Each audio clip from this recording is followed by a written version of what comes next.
자, 마켓나우 2부 계속해서 이어가도록 하겠습니다. 이번 주에 뭐 큰 이벤트들은 없는 상황이고 지난주에 실적들을 다 확인했고 우리 시장은 이번 주에는 2,600선 안착에 도전하고 있습니다. 오늘도 지금 현재도 2,602포인트 선까지 올라왔는데 뭐 작년에 안 좋다 이야기 너무나 많았지만 어쨌든 우리 시장은 힘을 내면서 반등을 하고 있습니다. 여기에 또 든든한 버팀목이 되어준다고 해야 할까요? 연기금이 지난 금요일까지 해서 30거래일째 코스피를 계속 매수하고 있습니다.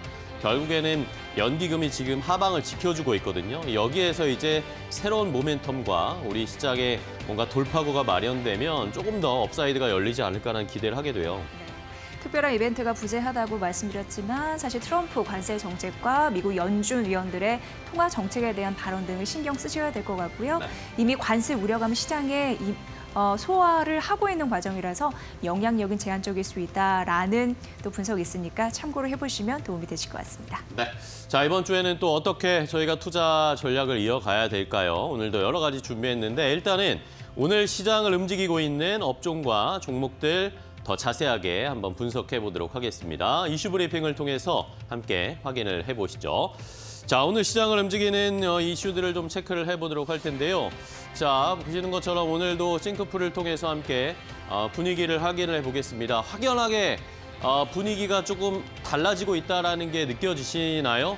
싱크풀을 보시면 역시 빨간불, 상승불을 켜고 있는 업종들이 많고 여기저기 반도체와 관련된 이 섹터나 업종들의 상승이 나오고 있고 여기에다가 트럼프의 수혜주라고 할 수 있는 업종들도 같이 상승을 하고 있고 이러다 보니까 시장의 분위기가 전반적으로 좀 개선되고 있는 상황입니다. 뭐 방산이나 이런 것들 여전히 좋은 상황이고 2차 전지도 최근에 어쨌든 부담을 많이 받고 있지만 오늘은 좀 회복하면서 화학 2차 전지 관련된 업종들이 상승세를 나타내고 있고요. 그 반면에 우크라이나 재건주들은 지난주에 상승이 좀 나왔다가 조정을 받고 있는데 오늘도 역시 뭐 주말 사이에 좋은 이슈가 있긴 했는데 트럼프 대통령이 푸틴 곧 만날 거다 이런 이야기가 나오기는 했지만 이렇게 우크라이나 재건주들은 조금 조정을 받고 있는 양상 나타나고 있습니다. 자, 그래도 가장 다행인 것은 반도체가 올라오고 있습니다. 반도체, CXL, 뭐 연관해서 유리기판까지 관련된 종목들이 오늘 시장을 전반적으로 이끌어주고 있고요. 삼성전자, SK하이닉스가 함께 상승을 하고 있고 여기에서 함께 밑으로 내려와서 소부장 업체들이 일제히 반등세를 나타내고 있는데 지난주 후반부터 이 반도체 쪽에 그동안은 우리가 반도체를 HBM만 보고 있었는데 그러니까 삼성전자, SK하이닉스의 분위기가 너무 엇갈렸고요. SK하이닉스만 가고 삼성전자는 HBM 쪽에서의 뭔가 좋은 소식이 나오지 않으니까 계속 부담받는 모습이었는데 그게 이제 조금씩 다변화되고 있습니다. HBM뿐만 아니라 보시는 것처럼 CXL 이야기가 나오고 있고 유리기판 뭐 그리고 다른 쪽에서도 뭐 제2의 HBM 지금 뭐 연구하고 개발하고 있다 이런 이야기들이 확산되다 보니까 이러면 다시 한번 반도체의 시간이 오지 않을까? 그동안 우리가 많이 눌려있던 시장도 눌려있었지만 우리 시장에서 반도체 업종이 너무 눌려있었잖아요. 그렇기 때문에 이런 것들의 긍정적인 모멘텀들을 받고 있고 연기금이 이러니까 반도체 관련해서도 조금씩 매수를 하고 있고 이런 것들이 복합적으로 작용하면서 오늘 시장에서의 주인공은 누가 뭐라고 해도 반도체일 것으로 확인이 되고 있습니다. 자, 여기에다가 조선주들은 쉬지 않아요. 지난주 금요일에 현대중공업이나 삼성중공업 같은 종목들은 조금 조정이 깊게 나왔는데 한화오션은 그래도 계속 갔거든요. 오늘은 또 이 반도체 종목, 조선주들이 다시 불을 켜면서 한화오션도 상승으로 계속 이어짐이 나타나고 있고 현대중공업이나 삼성중공업 이런 다른 대형 조선사들도 다시 지난주에 조정을 만회하는 상승이 나타나고 있습니다. 여전히 강한 조선주, 원전주들도 계속 가고 이거 방산도 계속 갑니다. 오늘 하나 에어로스페이스가 또다시 급등세가 나타나면서 또다시 사상 최고가를 기록했는데 하나 에어로스페이스의 시총이 계속 올라오고 있어요. 어디까지 올라가는지도 여러분들 잘 체크를 해보셔야 되겠습니다. AI 소프트웨어, 로봇, 드론 이런 업종들도 오랜만에 다시 눈에 띄는 반등세가 나타나고 있습니다. 자, 그러면 조금 더 자세하게 첫 번째 이슈 확인해 보도록 하겠습니다. 자, 조금 전에 제가 말씀드렸죠. 반도체 시간이 다시 올까요? 지금 반도체에 관련된 종목들의 흐름, 종목의 주가 상승이 심상치가 않습니다. 이러면서 주말 사이에도 반도체 관련된 이슈들이 여러 가지가 있었는데 자 일단은 한 언론에서 보도가 있었습니다. 엔비디아가 제2의 HBM을 준비하고 이것을 연구하고 어떻게 협력을 하면서 만들어낼 것인가 삼성전자, SK하이닉스와 지금 긴밀하게 비밀리에 협력을 하고 있다라는 한 언론 보도가 있었습니다. 자, 제2의 HBM이 뭘까요? 삼성, SK와 협의하고 있는 게 무엇인가? 지금 엔비디아가 지금 현재의 AI 칩, 블랙웰 같은 이런 GPU뿐만 아니라 앞으로 차세대 개인 인공지능 슈퍼컴퓨터를 만드는데 여기에 들어갈 칩을 연구하고 있답니다. 그런데 여기에는 역시 중요한 것은 발열 문제도 있을 것이고 효율성 문제도 있을 것이고 이런 것들이 어쨌든 엔비디아에게 계속 질문이 가고 있고 의심을 하고 있잖아요. 이런 것들을 효율적으로 개선해 줄 수 있는 특수 D램 모듈을 만드는 것을 엔비디아가 지금 추진하고 있다는 것입니다. 자, 이러면서 엔비디아가 자체 메모리 표준인 소캠이라는 게 이제 나왔습니다. 소캠이라는 것을 만들어서 서버용은 HBM이나 엣지 HBM으로 하고 엣지용은 소캠이라는 이 투트랙 전략을 가져가려는 게 지금 엔비디아의 전략이라고 보도들이 또 전문가들이 이야기를 하고 있습니다. 결국에는 이런 거 만드는데 또 삼성전자나 SK하이닉스와 협력할 수밖에 없잖아요. 이 메모리 쪽에서의 또 다른 차세대, 또 고사양의 HBM 쪽을 만드는 것을 삼성전자, SK와 협의하고 있다라는 이야기도 나오고 있고 CXL도 지난주 후반부터 계속 이야기 나오고 있습니다. 역시 삼성전자, SK하이닉스, 특히 SK하이닉스가 3월 말이면 이제 CXL을 양산에 들어갈 것이다 이런 이야기들이 나오고 있으니까 CXL 관련된 종목들도 연관해서 밑에 소부장단에서 같이 상승세가 나타나고 있는 상황입니다. 자, 이런 CXL은 이론상으로 D램의 용량을 무한대로 늘려서 데이터 처리의 효율을 더 높여주는 그런 역할을 하는 것이 CXL이다라는 이런 해석들이 나오고 있는데 우리에게는 다행이라고 해야 될까요? 반도체 관련해서 너무나 집중되게 HBM만 집중되는 것이 아니라 다양한 기술과 다양한 전략들이 나오고 있습니다. 자연스럽게 우리 시장에서 수혜를 받을 수 있는 종목들, 반도체 관련된 종목들을 잘 찾아야 하는 시기가 왔습니다. 자, 반도체 시간 다시 올까요? 관련된 종목들의 주가 흐름 함께 확인해 보시죠. 네, CXL은 앞서서 설명을 들으셨다시피 넥스트 HBM 기술이라고 보시면 될 것 같습니다. 그래서 삼성전자와 SK하이닉스도 이쪽에 열을 올리고 있는 상황이고요. 이미 CXL 쪽 양산을 마친 삼성전자 보면 오늘 보합권에서 움직이고 있는데 외국인의 순매도가 현재 한 66만 주 집계가 되고 있는 상황이고요. 역시나 CXL 기술, 메모리 기술 박차를 가하고 있는 SK하이닉스는 오늘 삼성전자와 상대적으로 비교해봤을 때 조금 더 올라가는 흐름들을 보여주고 있는데 21만 3천 원 이후를 보니까 외국인의 순매수세가 한 16만 주 들어오면서 수급에서 좀 엇갈리는 흐름들이 나왔다라는 점 참고를 해보시면 될 것 같습니다. CXL 관련주로는 다른 종목이 조금 더 튀고 있는 모습인데 TLB입니다. 이쪽은 PCB 인쇄 회로기판 제조업체입니다. CXL 쪽으로 아무래도 채택이 더 많아지면 서버나 데이터 센터 속도를 빠르게 하고 효율성 이런 부분을 더 따지겠죠. 그러면 매출이 조금 더 증가할 가능성이 있습니다. 관련주로 부각이 되면서 현재 21,900원, 전 거래일 대비 18% 급등을 하고 있는 상황이고요. 코리아 서킷은 반도체 패키징 기업입니다. 그래서 CXL 관련주로서 그쪽에 이제 채택이 많아지면 매출 증가 역시 실적 기대감 있는 상황이고요. 5.9% 상승하면서 13,830원 선 되겠습니다. CXL 기술을 기본적으로 기술을 깔고 가고 있는 기업이 있는데 그게 또 대표적으로 퀄리타스 반도체이고요. 오늘 5% 강세 힘으로 출발하면서 16,270원 선 보여주고 있습니다. 다만 상승폭이 좀 줄어들고 있는 음봉의 흐름을 하고 있다는 거 약간 아쉬운데 어쨌든 시장에서 오늘 반도체를 이끌고 있는 CXL 관련주 가장 상승 탄력이 있다라고 보시면 되겠습니다. 두 번째 테마 만나보러 가시죠. 자, 반도체는 이렇게 분위기가 달라지고 온기가 퍼지고 있는데 위기는 지금 자동차입니다. 지난주부터 계속해서 트럼프 대통령의 관세와 관련된 언급이나 정책 이야기를 말씀드렸는데 결국에는 주말에 트럼프 대통령이 자동차에 대해서 콕 집어서 얘기를 해버렸어요. 이러니까 우리에게는 부담이 있을 수밖에 없는 상황입니다. 자, 트럼프 대통령이 주말 사이에 이 자동차 관세를 4월 2일부터 부과할 것이다. 그러니까 미국으로 수출, 미국으로 들어오는 외국의 자동차에 대해서 관세를 부과할 것이다라고 이야기를 했습니다.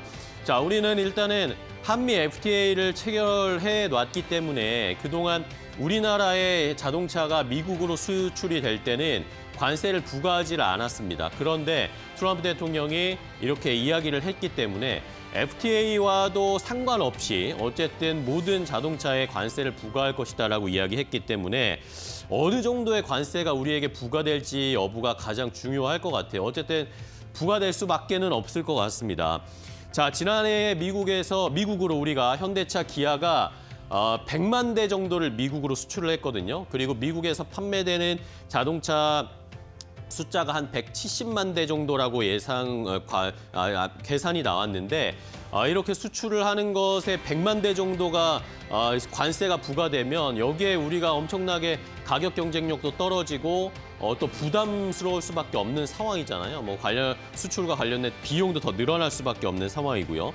자, 이러니까 어떻게 관세를 부과할 것인가 여러 가지 이야기가 나오고 있는데 미국에서 지금 부가가치세 얘기를 하고 있습니다. 부가가치세, 우리나라에서 10% 부과되는 부가가치세, 이것도 어떻게 보면 관세 장벽이다라고 이야기를 하기 때문에 우리가 미국 차에는 10% 부가세를 부과하니까 우리나라의 자동차가 미국에 수출될 때도 그와 똑같이 10%의 관세를 더 부과하지 않을까라고 일단은 업계에서 대략 예상을 하고 있는 상황입니다. 자, 이러니까 현대차는 지금 어떻게 해야 될지 많은 고민이 있을 텐데 해법은 지금 미국에서 현지 생산을 늘리는 게 가장 최고의 방법일 수밖에 없는 상황입니다. 미국에서 생산을 하면 관세를 부과하지 않게 될 것이고 트럼프 대통령도 미국의 현대차나 기아가 공장을 짓게 되면 자연스럽게 일자리 늘려준다 이런 식으로 자랑을 할 수 있게 되니까요. 그 비율을 맞춰주기 위해서는 미국의 생산 공장을 더 늘리지 않을까라는 이야기가 나오고 있고 한 118만 대까지 미국에서 생산할 수 있는 생산 기지를 거점을 만들어야 될 거다라는 시장의 분석들이 나타나고 있습니다. 자, 여기에 대해서 현대차 정의선 회장이 여러 가지로 지금 방법을 강구하고 있는 것으로 보입니다. 지난주에 정의선 회장이 트럼프 주니어를 골프 PGA 투어에서 만났다. 여기에서 많은 이야기들을 한 것으로 언론에 포착이 됐는데 과연 어느 정도의 딜이 협상이 됐을지 현대차가 트럼프 대통령에게 어떤 선물을 주면서 관세를 최대한 부담을 낮출지 이런 뉴스들을 계속 저희가 체크해 봐야 하는 상황입니다. 자, 일단 오늘 자동차 관련된 종목들은 약간 부담받고 있는데 주가의 흐름 좀 체크를 해보시죠. 네, 워낙 그 관세 영역에서는 자동차와 자동차 부품이 전체 대미 수출에서 27% 가까이 되다 보니까 가장 타격을 받을 수밖에 없습니다. 그래서 온기가 있던 냉탕이 되건 간에 가장 그 영향을 좀 직접적으로 받을 수 있는 부분이라서 살펴보시면 될 것 같고요. 현대차는 2.6% 하락을 하면서 20만 원 선에서 겨우 좀 버티고 있는 흐름들이 나타나고 있습니다. 그래서 현대차 같은 경우에도 미래 전략 본부를 신설을 했더라고요. AI나 자율주행 쪽으로 미래 사업을 좀 책임지는 부서를 신설하면서 앞으로 이 돌파구를 어떻게 찾아 나갈지 관심 있게 지켜보시면 될 것 같습니다.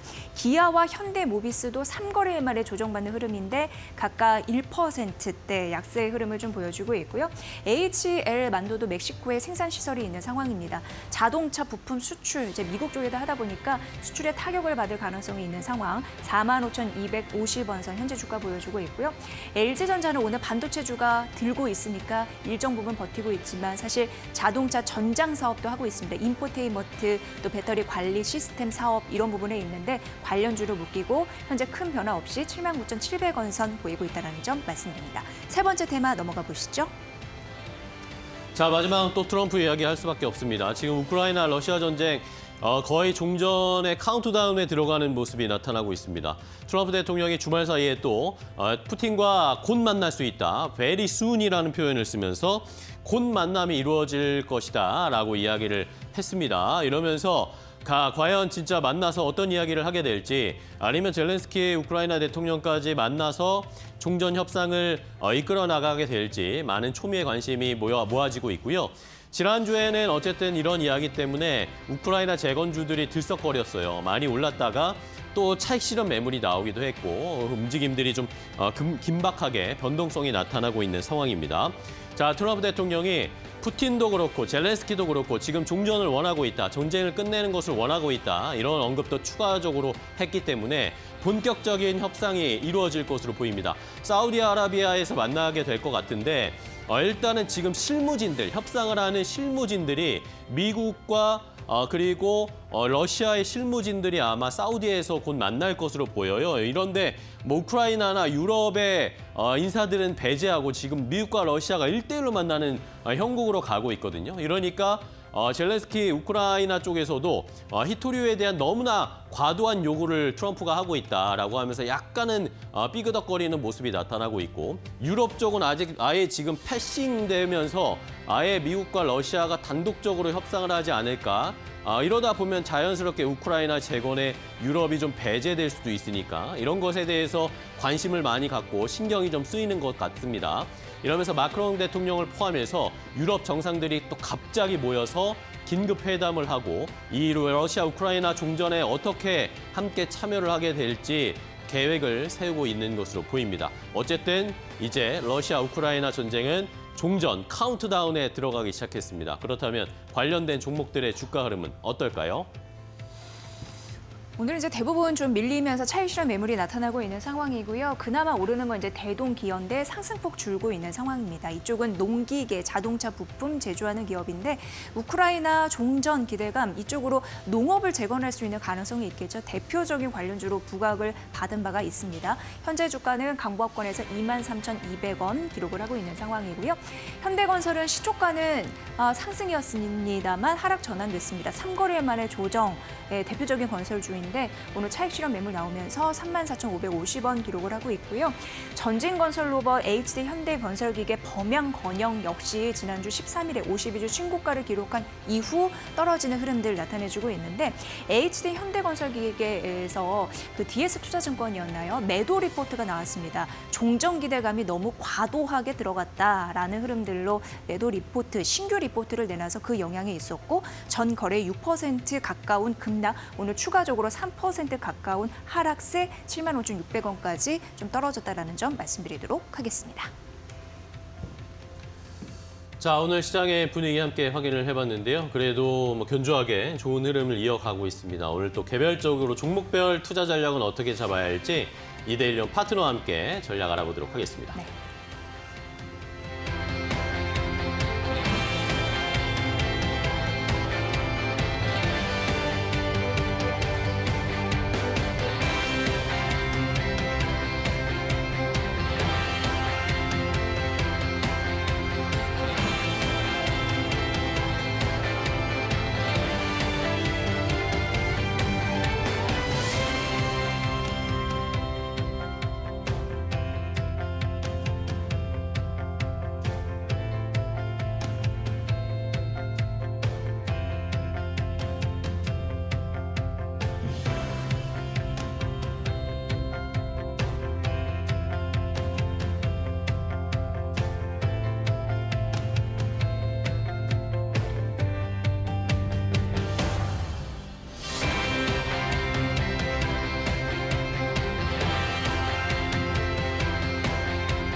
이데일리온 라이브 시간으로 이어가 보겠습니다. 오늘도 이데일리온 라이브가 진행되는 동안은요.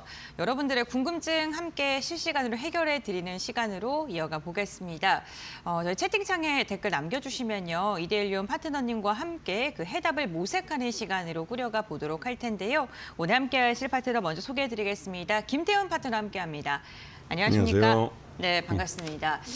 가장 먼저 오늘 시장에 대한 이야기 먼저 나눠야 될 것 같습니다. 뭐 관세 노이즈는 계속 있는 것 같은데 시장에서는 좀 이에 대한 면역력이 계속 생기는 느낌? 그래서 뭐 지수 자체로의 충격은 그렇게 크지는 않은 듯한 분위기입니다.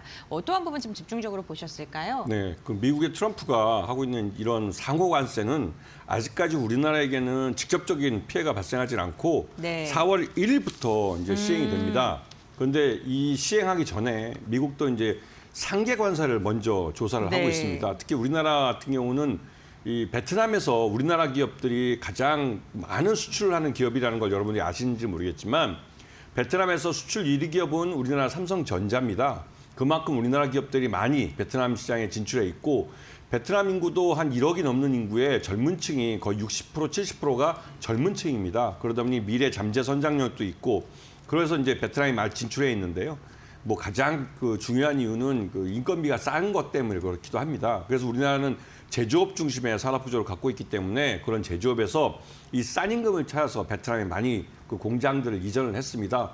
그런데 이번에 미국에서 트럼프가 이제 상계 관세에 대해서 우리 한국 기업들이 베트남을 통해서 우회 수출하는 것들에 대해서 조사를 착수하겠다고 합니다. 이런 부분이 장기적으로 우리나라 이제 이 무역 수출에 영향을 미칠 수밖에 없고요. 이러한 이 트럼프의 관세 전쟁은 다 시기 또 협상을 위한 무기로 작용을 하고 있습니다. 캐나다와 또 이 바로 옆 나라인 멕시코에 대해서도 바로 이 상호 관세를 매기겠다고 말을 하고 그날 전화 통화를 하고 정상들과 그리고 바로 30일 유예를 발표를 했습니다. 그러면서 자기가 어떠한 그 원하던 내용들을 멕시코로부터 캐나다부터 얻어냈다는 걸 미국 사람들한테 이제 말 그대로 자기 업적으로 얘기를 하고 있는 것이죠. 우리나라도 4월 1일 날 이 시행될 이 상호 관세 여기에 대해서 분명히 그러한 협상력을 가지려는 목적으로 하는 가능성이 높고요. 특히나 우리 같은 경우는 주한미군 주둔비를 매년 1조 원 넘게 우리가 부담하고 있고 3만 명에 가까운 그러니까 2만 8천 명 정도 되는 그 주한미군 인력뿐만 아니라 그 주한미군 군인들의 가족들까지 해서 거의 10만 명을 우리가 1조 원을 들여서 먹여 살리고 있다고 해도 과언이 아닙니다. 그리고 지금 평택 공작 같은 경우는 평택 그 미군 기지 같은 경우는 세계에서 미군이 주둔하는 기지 중에 가장 현대화 있고 가장 넓다고 얘기를 들었고 지난번 1기 때 이 트럼프가 날아와서 헬기를 타고 가면서 그 평택 미군 기지를 보고 대단히 놀랐다는 말을 했습니다. 그렇듯이 이 우리나라가 알게 모르게 주한미군이나 미국을 위해서 투자하는 것들이 많은데요. 그런 부분들에 대해서 이 트럼프 2기 정부가 인정을 해줄지는 앞으로 가봐야 될 것 같습니다. 자, 이제 러우 전쟁이 거의 종전 협상을 시작을 했습니다. 이에 따라서 유럽 국가들도 발빠르게 움직이고 있고요. 또 우리 그 증시에서도 이 러우 전쟁 이후에 우크라이나 재건주에 대해서 많이 이제 논의들이 되고 있습니다. 그런데 보시면 아시겠지만 이 유럽에서 가장 큰 돈을 이제 이 우크라이나에 투자를 했고 또 미국도 1,000억 달러 넘게 투자한 걸로 알려져 있습니다. 그런데 여기에 대해서 우리나라는 뭐 투자한 것이 그렇게 적긴 하지만 그래도 기여한 부분이 있고 결국은 이런 국가 단위의 재건 사업을 해본 경험이 있는 기업들과 또 경험이 있는 이런 그 인력들은 역시 우리나라가 가장 많죠. 물론 이 싼 인건비로 따지면 중국이 싸지만 중국은 러시아 편에 섰기 때문에 우크라이나 재건 사업에는 한국 기업들이 결국은 진출하게 됩니다. 대표적으로 이 서유럽 기업들이 수주를 했더라도 발주를 받아서 수주를 했더라도 그걸 하청을 통해서 결국은 한국 기업들이 가져갑니다. 그렇기 때문에 우크라이나 재건 사업은 우리 기업들에도 굉장히 중요한 의미를 갖고 있고요. 그리고 미국 증시에서 메타가 AI 기반의 휴머노이드 로봇을 만드는 사업부를 내부적으로 만든다고 합니다. 이게 메타뿐만 아니라 구글도 그렇고 여러 가지 기업들이 여기에 대해서 투자를 하고 있고 결국은 인공지능 AI가 똑똑해지면 똑똑해질수록 그 똑똑해진 머리를 갖고 움직여줄 몸, 즉 로봇이 필요한 겁니다. 그 로봇 분야에 투자를 하는 것이고 우리나라도 삼성전자가 휴머노이드 로봇 부분에 투자를 하기로 했기 때문에 이런 대기업들의 투자가 많이 늘어날 가능성이 큽니다. 이에 대해서도 충분히 보셔야 되고 지금 미국 증시에서 가장 큰 화두 중에 하나가 인텔의 분할입니다. 인텔이라는 반도체 업체 여러분도 많이 알겠지만 옛날에 PC에는 항상 인텔 인사이드라는 광고 모토가 있었습니다. 그만큼 굉장히 유명한 회사인데 이 회사도 이제 수명이 다해서 설계 분야는 브로드컴에 넘기고 공장은 TSMC 대만 기업이죠. 여기에 넘기겠다는 말들이 지금 미국 증시에서 나오고 있습니다. 이거는 반도체 시장에 큰 변화를 가져오는 것인데요. 여기에 대해서도 우리나라 기업들 삼성전자나 SK하이닉스 같은 반도체 업체뿐만 아니라 그 밑에 하청을 하고 있는 반도체 소재나 부품, 장비 업체들까지도 영향을 받는 일이기 때문에 여기에 대해서 관심을 갖고 보셔야 되고요. 지금 미국과 인도 정상회담이 이루어지고 있습니다. 여기에 따라서 이제 미국은 인도에 대해서 천연가스와 석유를 수출하려고 하고 인도는 미국에 대해서 그 미국 방산 무기들을 수입을 해주는 쪽으로 서로 협의가 되고 있습니다. 이거는 서로 주고받는 것이고요. 향후 우리나라도 새로운 정부가 들어서거나 이런 미국과의 트럼프 2기 정부와 협상을 할 때 인도 정부가 어떠한 것을 얻어내고 주는 것인지 이런 것들을 잘 보는 게 우리 기업에도 우리나라에게도 국익에 도움이 될 것 같습니다. 네, 알겠습니다. 먼저 글로벌 이슈 확인해 봤는데요. 인텔 분할 매각설 관련해서는 주말부터 계속 이야기가 들어오고 있는데 TSMC의 외국의 자본이 한 지금 주주 자체가 70% 이상인데 반대할 가능성이 크다라는 이야기는 나오고 있습니다. 어쨌든 미국 행정부의 압박으로 이러한 이야기가 나오고 있는 것 같은데 지금 또 들어온 이야기를 보자면 미국 국무부에서 대만 독립을 지지하지 않는다라는 문구를 삭제하고요. 대만과 반도체 개발 협력 진행 중이다라는 내용을 또 추가했다고 합니다. 이렇게 대만과 미국과의 협력 관계가 긴밀하게 될수록 우리나라의 반도체 산업에 또 어떠한 영향을 줄지 이 부분도 좀 체크해 보셔야 될 것 같습니다. 그럼 국내 시장에 영향을 줄 만한 국내 이슈 한번 확인해 보도록 할 텐데요. 역시나 오늘도 관세겠죠? 네, 그 관세는 우리나라가 수출 쪽으로 먹고 살기 때문에 우리 기업들이 만들어내는 부가가치의 거의 90%를 수출을 합니다. 네. 즉 우리나라 내부에서 사용하는 게 우리 기업들이 만들어낸 부가가치 10%밖에 안 됩니다. 그만큼 우리나라는 내수 시장이 굉장히 작은 나라인데요. 그러다 보니 우리 기업들은 글로벌 사이즈로 많이 커졌고 그래서 만들어낸 부가가치 이것들을 대부분 다 수출을 하는데 미국도 가장 큰 시장 중에 하나죠. 재작년 같은 경우는 거의 500억 달러 넘는 그 무역 수지 흑자를 봤던 게 미국 시장입니다. 그런 시장에서 트럼프라는 이 보호무역주의를 주장하는 그런 정부가 들어섰기 때문에 긴장을 할 수밖에 없는 것이고 이러한 통상의 문제는 우리나라 혼자서 대항할 것이 아니라 중국이나 일본이나 또 EU 같이 이런 자유무역주의로 서로 이익을 보는 이런 국가들이 서로 연대해서 대항을 할 필요가 있다고 생각이 듭니다. 왜냐하면 미국은 어디까지나 자기들만 잘 먹고 잘 살자는 그런 정책으로 내세우고 있기 때문에 우리도 우리 국익을 포기해 가면서까지 미국을 위해서 우리의 이런 그러니까 수출품들을 미국에 넘겨줄 수는 없는 것이죠. 대표적으로 철강 쪽은 이 통상 마찰에서 가장 큰 부분이기도 한데요. 그런데 우리나라 철강이 이 포스코에서 만드는 철강은 다른 어느 나라보다도 품질이 굉장히 우수합니다. 우수하기 때문에 기존에도 비쌌어요. 그런데 비싼데 여기다 관세까지 매기겠다 그러면 더 비싸게 미국인들이 사야 됩니다. 자기들 스스로가 이 철강이라는 기초 소재를 사는데 그렇게 많은 비용을 들이게 되면 미국은 인플레이션 위험에 놓일 수밖에 없는 것이죠. 자, 지난 주말 사이에 나온 뉴스, 지난 금요일 날인가요? 그 전용진 신세계 회장이 어머니로부터 이마트 주식을 나머지 10% 지분은 모두 넘겨받았습니다. 이로써 이마트, 특히 이마트로 대표되는 전용진 회장의 이 신세계 그룹에 대한 경영권 승계는 완성된 그림을 만들었습니다. 이 말뜻은 더 이상 이마트도 그렇고 이 신세계 그룹주가 쌀 이유가 없어졌다는 것이죠. 우리 증권시장에 나오는 격언 중에 이 재벌 오너일가가 경영권 승계하는 과정에서는 주식을 사는 게 아니다라는 말이 있습니다. 왜냐하면 주가가 싸야만 오너일가가 부담하는 비용이 적기 때문에 이런저런 이유로 인해서 재벌 오너일가의 경영권 승계 과정에서는 주가가 대부분 싸지는 경우가 많았습니다. 그렇기 때문에 이런 격언이 만들어진 것이고요. 그리고 이후에, 즉 경영권 승계가 완료된 이후에는 이제는 주식이 더 이상 쌀 이유가 없이, 즉 비싸야만 오너 이익에 부합하는 거기 때문에 그다음부터는 주가에 도움되는 뉴스들이 많이 나옵니다. 그러니까 이런 이마트에 관련된 뉴스들만 보셔도 각종 호재, 특히 이제 이번에 정윤주 회장이 사준 그 가격이 지금 시장 가격보다 한 20% 정도 비싼 가격이라고 해서 그걸 칭송하는 것이 많은데요. 실제로 몇 년 전에 이마트가 최대 가격이 30만 원이 넘었던 걸로 기억합니다. 그 넘었던 가격에서 생각해 보시면 굉장히 싼 가격에 산 것이죠. 그렇기 때문에 이러한 오너일가의 경영권 승계 과정을 잘 보실 필요가 있고요. 또 한 가지 한미약품도 경영권 승계 분쟁이 끝났습니다. 이제는 이것 또한 이 더 이상 한미약품도 그렇고 한미사이언스도 그렇고 주가를 싸게 놔둘 필요가 없는 것이죠. 이 말뜻은 주가 부양에 나설 것이라는 의미입니다. 그런 의미에서 이런 종목들을 잘 보셔야 되고요. 포스코홀딩스 같은 경우는 이번에 미중 간의 이러한 그 무역 마찰 때문에도 중국 기업 CNGR과의 이런 이 사업 협력 관계가 깨졌습니다. 그래서 이번에 니켈 쪽에 서로 사업 협력을 했던 이 기업을 청산하기로 했고요. 그리고 포스코홀딩스는 다만 이제 자회사인 포스코 퓨처스를 통해서 이러한 저고체 쪽 사업은 지속해 가기로 했습니다. 자, 그리고 HD 현대 쪽에서 요즘 이제 조선주가 잘 나가긴 하는데 주가가 오르니 HD 현대중공업 지분을 일부 매각해서 그 돈을 갖고 수소경제나 이러한 신규로 투자하는 신사업에 투자할 것이라는 말들이 나오고 있습니다. 그리고 HD 3호조선 드디어 IPO를 다시 시작할 수 있다라는 말들이 나오기 때문에 이런 부분도 잘 보셔야 될 것 같고요. 지금 레인보우 로보틱스가 휴머노이드 로봇 분야에서 삼성전자의 뒷배를 받고 AI 기술을 협력을 해서 다시 이 휴머노이드 로봇에 드라이브를 건다고 합니다. 이건 굉장히 큰 의미를 갖고 있는 건데요. 말 그대로 세계적인 빅테크 업체들과 경쟁을 하겠다는 의미이기도 합니다.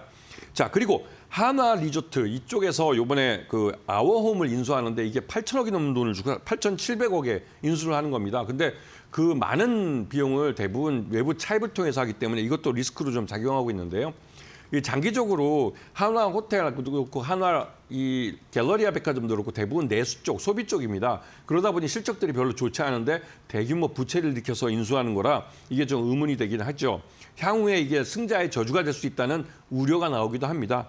자, 그리고 마지막으로 쌍방울이 경영진 횡령들의 혐의로 이번에 완전히 상장 폐지가 일정됐습니다. 이제 3월 달이 곧 바로 코앞에 와 있습니다. 12월 결산법인들 같은 경우는 이 감사 의견 거절을 받을 수도 있기 때문에 이런 저가 종목들이나 그 과거에 적자가 쌓여왔던 여러 번 영업 손실을 봤던 기업들은 조심해야 될 그런 시기가 온 겁니다.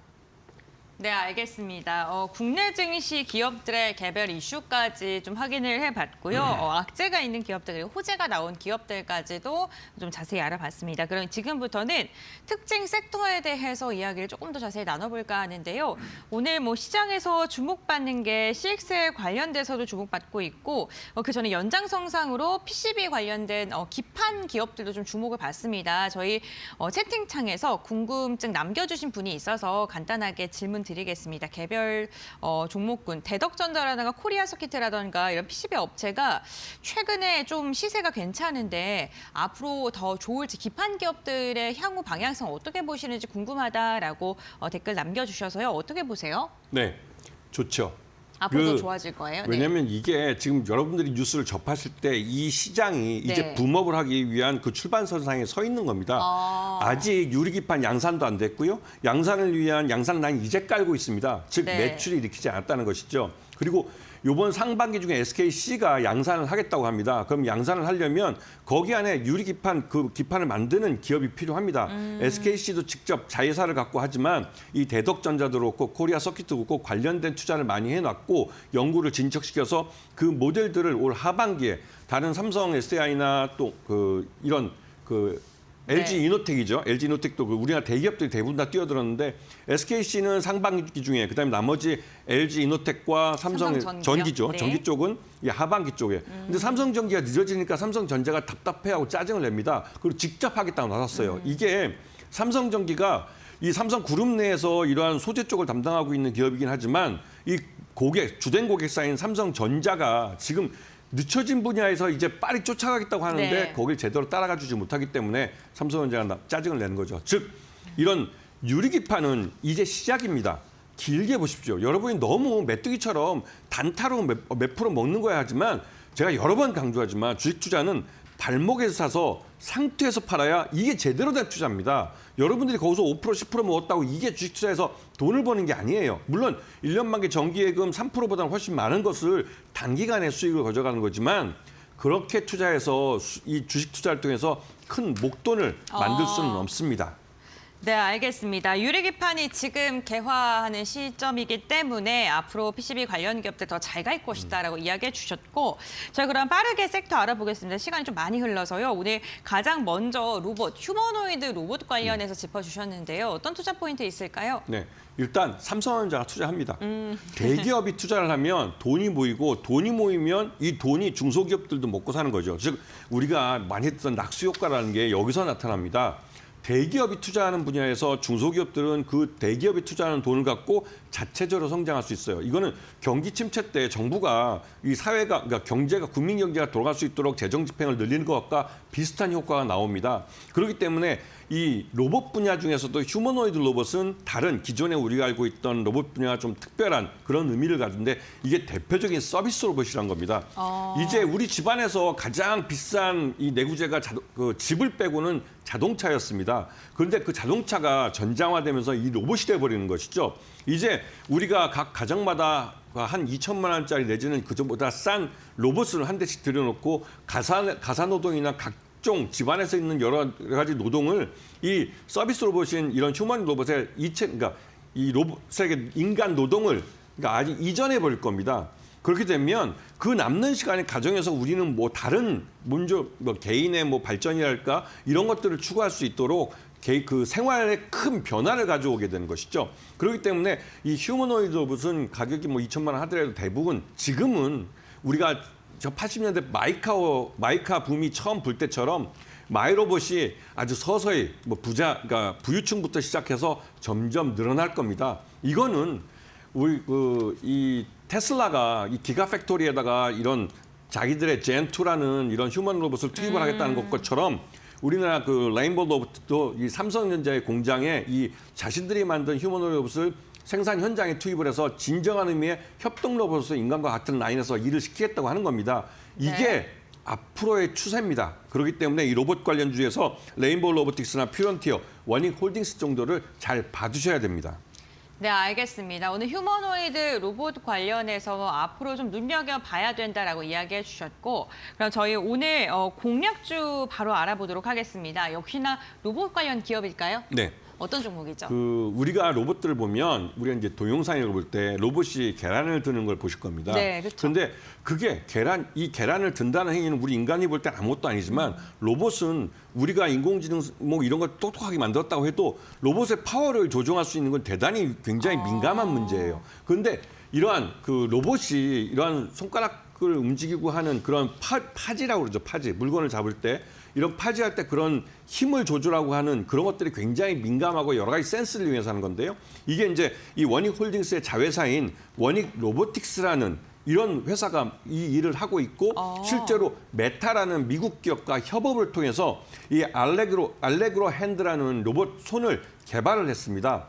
이게 굉장히 민감한 인간의 손이 해내는 여러 가지 이 손이 움직여서 할 수 있는 인간의 손이 할 수 있는 여러 가지 일들을 모두 이 알레그로 핸드라는 로봇 손을 통해서 하게 되는 것이죠. 결국은 이 손이 이 휴머노이드 로봇에 장착이 됩니다. 그러면 생각해 보시죠. 로봇마다 2개의 손인데 2대씩 판매하는 거면 그 양이 어마어마하겠죠. 그런 의미에서 원익홀딩스가 지금 현재로서는 지주회사로서 갖고 있고 원익로보틱스를 갖고 있는데요. 장기적으로는 원익로보틱스가 따로 IPO를 할 수도 있습니다. 그러면서 이제 이 원익홀딩스가 갖고 있는 지분을 일부 구주 매출 형태로 할 수도 있죠. 그런 면에서 원익홀딩스의 이런 이 기업 가치가 상승하는 것은 이 원익로보틱스가 메타와 함께 협업을 하면서 이런 로봇손을 개발한다는 점, 이런 점에서 좀 중요하게 봐야 되는 거고요. 그런 의미에서 원익홀딩스를 제가 분석할 때보다 가격을 오늘 떠버려가지고 이게 참 그렇네요. 근데 매수가는 일단 3,300원 정도 보시고요. 목표가는 단기적으로 4,500원 정도 보시는데 이게 이 원익홀딩스 자체 회사, 이런 지주회사로서의 역할로서의 한계가 있는 건데요. 원익로보틱스라는 것은 자회사로서 이런 사업을 합니다. 장기적으로 원익로보틱스 IPO를 할 경우에는 이 분리 상장이라는 이런 이유가 또 그러니까 중복 상장이죠. 이 문제가 있고 그런 면에서 목표가가 좀 할인되는 측면이 있는데요. 그럼에도 불구하고 이 매수가 3,300원에 대비해서 목표가 4,500원은 단기적인 목표가일 뿐 이 원익홀딩스의 실적이 증가하고 왜냐하면 로보틱스의 실적이 증가하기 때문에 그것을 반영해서 지주회사의 기업 가치가 늘어나게 됩니다. 그런 부분을 반영해서 보시면 좋을 것 같고요. 손절가는 2,800원 정도 봐드리겠습니다. 알겠습니다. 오늘의 공략주 원익홀딩스였습니다. 메타가 휴머노이드 로봇 개발 부서를 신설한다라는 소식이 전해졌는데 그 관련해서 사업을 영위하고 있는 자회사를 보유하고 있다라고 원익홀딩스 말씀해 주셨고요. 가격 전략 말씀해 주셨으니까 참고해 보시면 좋을 것 같습니다. 오늘 도움 말씀 여기까지 듣도록 하겠습니다. 김태원 파트너와 함께했습니다. 고맙습니다. 고맙습니다.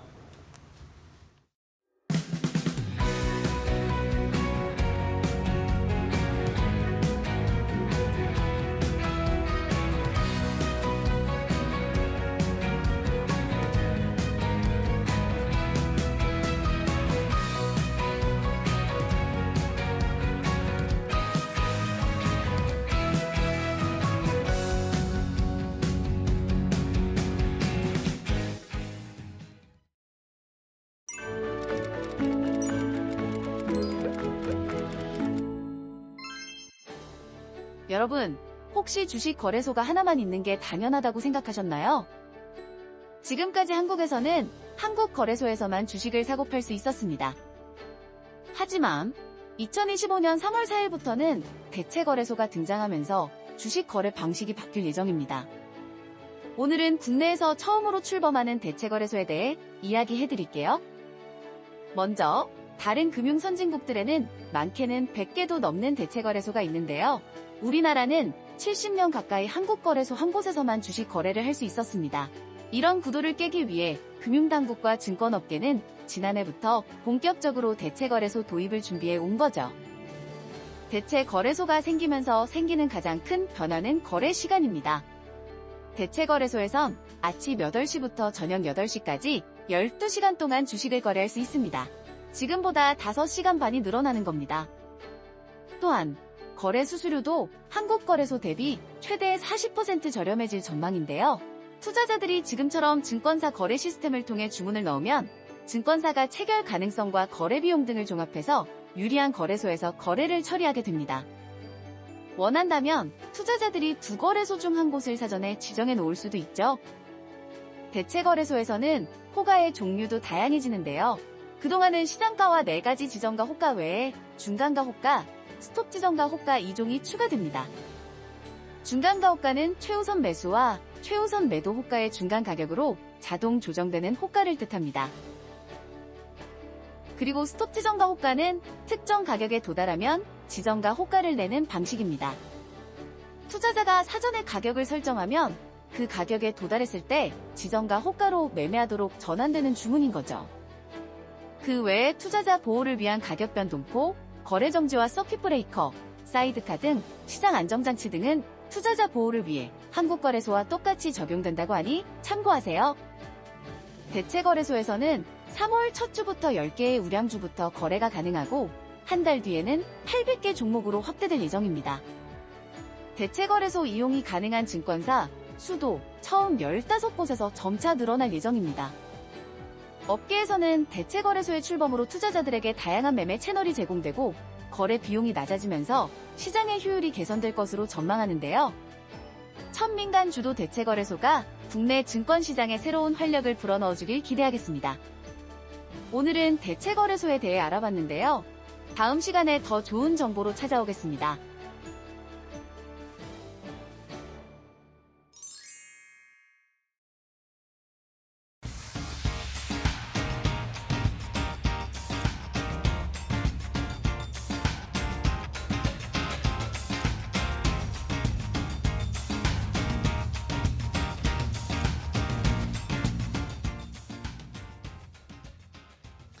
자, 이데일리 TV 인사이트로 이어가도록 하겠습니다. 일단은 오늘 우리 시장은 관세 이야기가 나오고 있지만 견조하게 흘러가고 있어요. 상승 탄력이 조금씩 더 높아지고 있는데 코스피가 2,608포인트까지 올라왔고요. 코스닥도 1% 가까이 763포인트까지 올라왔습니다. 자, 그러면 중국 쪽의 상황도 볼까요? 중국 상해 종합지수는 출발 상황, 지금 일단은 강보합권 수준으로 출발했는데 지난주에 중국 쪽 시장은 어쨌든 계속 다시 이 딥시크발 기술주 랠리들이 다시 좀 부활하는 모습을 보였습니다. 지난 금요일에도 0.4%대 상승세 기록했는데 오늘도 상승 출발했고 홍콩 항생지수가 지난주에 엄청 상승을 많이 했거든요. 금요일에 3% 넘게 강한 상승을 보였는데 오늘도 역시 0.6% 정도 상승하면서 중국 쪽의 시장은 일단 계속 훈풍이 이어지고 있는 모습입니다. 자, 그럼 이제 오늘 이야기 더 나눠보겠습니다. 관세 이야기를 더 해야 할 것 같고 우리 기업들은 또 어떻게 대책을 세워야 될지 여기서 우리는 또 투자 어떻게 이어가야 될지 고민이 많으실 텐데 자, 오늘 이분과 함께 이야기 나눠보도록 하겠습니다. 이철 박사님 모셨습니다. 안녕하세요, 박사님. 네, 안녕하세요. 네, 오랜만에 또 뵙습니다. 네. 자, 시장이 일단은 뭐 우리 시장이 최근에 잘 가고는 있는데 여전히 좀 불안감은 계속되고 있습니다. 트럼프 대통령이 관세 이야기를 뭐 하루 걸러 하루 매일매일 하고 있기 때문에 이걸 도대체 어떻게 하겠다는 건지 우리가 어떻게 대책을 세워야 하는지도 참 고민이 많은 상황이에요. 최근에 트럼프 대통령의 관세 이야기 들으시면 어떤 소감이신지 궁금합니다. 네, 저는 트럼프 대통령의 관세 이야기를 네. 저희가 그 수단으로 볼 게 아니라 네. 목적 중심으로 봐야 된다고 생각합니다. 목적으로 봐야 된다? 예. 우리가 이제 트럼프 대통령이 뭐 국가 대 국가로 관세를 주느냐, 품목별로 관세를 주느냐, 뭐 상호 관세를 주느냐, 비관세를 하는 뭐 여러 가지 이야기를 하지만 트럼프 대통령의 성격이 원하는 결과를 가져오기 위해서는 수단은 모든 수단을 다 네, 쓰는 거죠. 손에 닿는 수단을 모두 동원하는 사람이라는 생각이 들기 때문에 우리가 트럼프 대통령이 그렇게 관세를 막 때리는 이유, 목적, 의도가 이것을 뭘까요? 보는 게 중요하다고 생각하고요. 그건 여러 번 분명하게 얘기를 했습니다. 미국에 와서 생산하라. 그렇게 하기 위해서는 관세를 많이 올려서 미국에 수출을 할 생각을 할 게 아니고 미국의 공장을 들어와서. 가져와서 미국 안에서 생산하라 이거죠. 그렇습니다. 결국에는 그러게요. 딱 결론을 내주셨네요. 처음부터. 네, 미국에 들어와서 만들어라. 그래서 일자리도 만들고 예. 미국 내에서의 기여하는 모습을 보여서 본인들이 뭔가 더 이득을 얻을 수 있는 조건을 만들겠다라는 건데 네네. 그러면은 결국에 이러면서 하나씩 계속 방법들을 찾아 나가고 있어요. 말씀해 주신 것처럼 뭐 수단 방법을 가리지 않는 것 같은데 뭐 관세 이야기도 나오고 있고 뭐 최근 주말에는 또 부가세 이야기도 나오고 네, 있고 이러다 보니까 이게 어쨌든 굉장히 촘촘해지고 있어요. 뭔가 굉장히 옥죄어 오는 것 같은데. 네. 예. 그래서 저희가 이렇게 그 예상할 수가 있죠. 이 양반이 네. 본인이 원하는 결과를 얻기 전까지는 계속해서 수단을 강구하고 멈추지 않을 거예요. 멈추지 않겠구나. 예, 이렇게 예상할 수 있을 것 같습니다. 네. 그래서 그러면은 뭐 예를 들면 뭐 캐나다나 네. 멕시코 같은 경우에는 처음에 딱 이야기 나올 관세 이야기 나올 때 제일 먼저 1번 타겟이었잖아요. 그러면 바로 다음 날 또 캐나다나 멕시코가 뭔가 대안을 내놨단 말입니다. 네네. 그러면서 어쨌든 유예시켜주는 모습이 나오는데 그러면 그 정도에서는 만족했다고 보세요, 트럼프가? 그럴 리는 없죠. 네. 그러나 상대방이 성의 표시를 하면 네. 본인이 원하는 쪽으로 다가오면 네. 그만큼 뭔가를 또 보여주는 거죠. 그렇게 해서 완전히 내가 원하는 결과까지 들어오기를 바라는 그런 정책이라고 생각합니다. 그런가요? 그러면은 결국에 우리나라나 우리 정부나 기업도 이런 것들을 준비해야 할 텐데 결국에 또 문제는 근데 또 일각에서는 뭐 우리가 FTA 그래도 체결한 네. 나라니까 그렇게 우리에게는 심하게 하지 않을 거다라고 생각하는 사람들도 있는가 하면 아니다. FTA는 이제 완전 그냥 없다고 배제하는 셈치고 다시 생각해야 된다. 뭔가 다른 선물 꾸러미를 준비해야 된다. 이런 이야기들이 나오고 있는데 박사님은 어느 쪽이라고 보세요? 저는 사실 후자죠. 후자요? 예. 그래서 트럼프 대통령 입장에서는 뭐 기존에 미국하고 한국 간에 어떤 협약, 어떤 관계가 있었던지 간에 그건 난 모르겠고 하여튼 내가 원하는 결과는 이거니까 그 결과를 가져올 수 있는 그런 요구를 할 것이다. 그러면은 일기 때도 트럼프가 일기 때 대통령을 할 때도 우리에게 FTA 개정하자라는 그런 시그널을 보냈었잖아요. 네네. 근데 어쨌든 뭐 바이든이 되고 나서 그게 멈춰졌단 말입니다. 그러면은 이게 저희가 구상을 하고 예상을 할 게 FTA 기존의 FTA를 그러면 개정하는 식으로 갈지 아예 새로운 패러다임을 가지고 올지 이것도 저희가 좀 궁금합니다.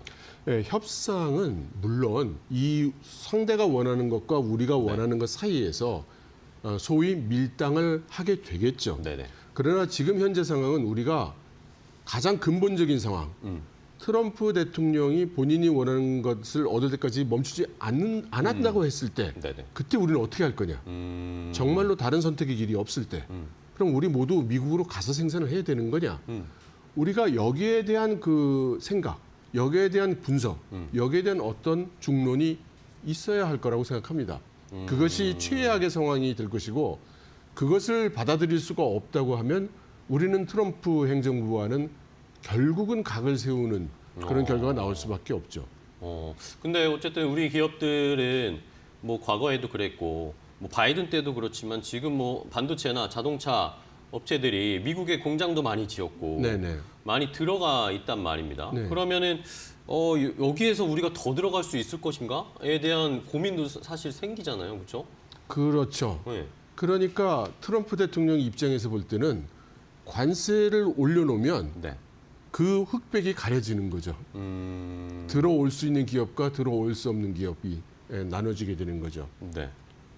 그러면은 반도체나 자동차 우리 어쨌든 뭐 가장 부담을 받을 수밖에 없는 업종이고 우리의 메인 산업이기 때문에 자동차, 반도체가 가장 중요한 상황인데 자 그렇다면은 만약에 자동차나 반도체가 표적이 될 경우에 우리에게 최악의 시나리오도 올 수 있다고 보시는 거예요? 근데 이거 한번 이렇게 생각해 봐 주셨으면 좋겠어요. 트럼프 대통령의 정책이 가장 먼저 관세를 올려서 네. 미국 안에 들어와서 생산하는 거를 유리하게 만드는 거지 않습니까? 그러면 우리가 어떤 가정을 할 수 있냐면 네. 자동차건 반도체건 간에 일단 정책 환경으로는 미국 가서 생산해서 미국 안에 팔면 미국 바깥에서 생산해서 미국 안에 파는 것보다 유리한 환경이 조성이 된다. 그렇죠. 그러면 무엇이 문제가 되는가? 우리에게 무엇이 문제가 되는가? 미국의 수요가 줄어드는 게 문제가 되는가? 아니면 지금까지는 우리가 한국 땅에서 제조를 했기 때문에 경쟁력이 있었는데 미국 땅에 가서 제조를 하게 되면 우리가 경쟁력이 사라지는 것인가? 우리의 판단은 거기에 달려 있는 거겠죠. 네. 그럼 예를 들면 반도체 같은 경우 우리 삼성 공장이 미국 안에 있습니다. 그죠? 네네. 근데 사실은 현대자동차 공장도 기아자동차 공장도 미국 안에 있죠. 그렇죠. 물론 모델에 따라서 거의 현지 생산이 있고 뭐 여기 다른 데서 생산하는 게 있겠습니다만 그러면 그렇게 봤을 때에는 사실은 그렇게 우리에게 큰 데미지가 오는 것인가? 삼성과 현대 두 기업만 따지면 네. 그렇지 않을 수도 있다고 생각합니다.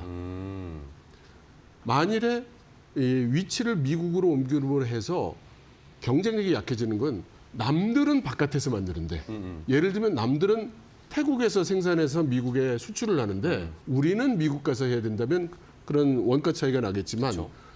트럼프 대통령의 정책이라는 건 모든 사람이 안으로 와서. 들어와서 만들어야 유리한 조건을 만들고 있는 거니까 그렇다면 이것은 그 미니 버전으로 글로벌 컴피티션 같은 국제 경쟁 같은 상황을 가지게 됩니다.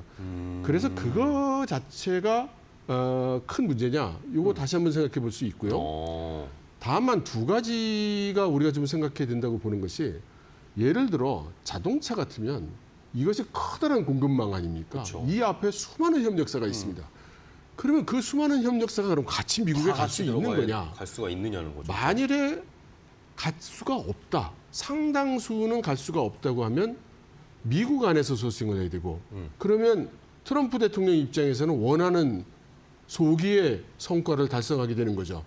그런 협력사들의 몫이 미국 기업으로 떨어지게 될 테니까. 그리고 또 하나는 그 많은 공급망에서 일하고 있던 직원들입니다. 근로자들. 그렇죠. 그 근로자들이 직장을 잃고 잡을 놓치게 되는 네. 그런 대량의 상황이 발생하게 되면 그만큼의 잡이 미국 안에 생길 테니까 트럼프 대통령 입장에선 너무나 땡큐가 되겠지만 우리나라 입장에서 볼 때는 이건 큰 문제가 되겠죠. 그렇죠. 그러니까 결국은 우리가 이거를 이거 삼성전자가 문제가 있을까? 현대자동차가 문제가 있을까? 이 두 회사의 주가를 생각할 게 아니라 여기에 달려있는 공급망에 달려있는 수많은 협력사 그리고 근로자 이들의 이익을 생각해서 우리가 취할 수 있는 수단과 방법을 찾아야 될 거라고 봅니다. 네, 좋습니다.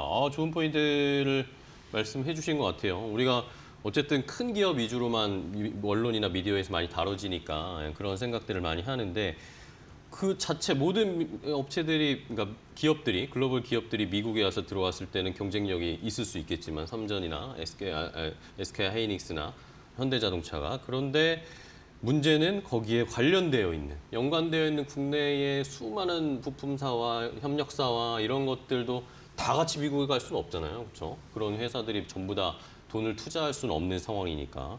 자, 거기에서 우리가 어쨌든 피해를 입지 않을 수 있는 그런 협상력이 필요할 것 같습니다.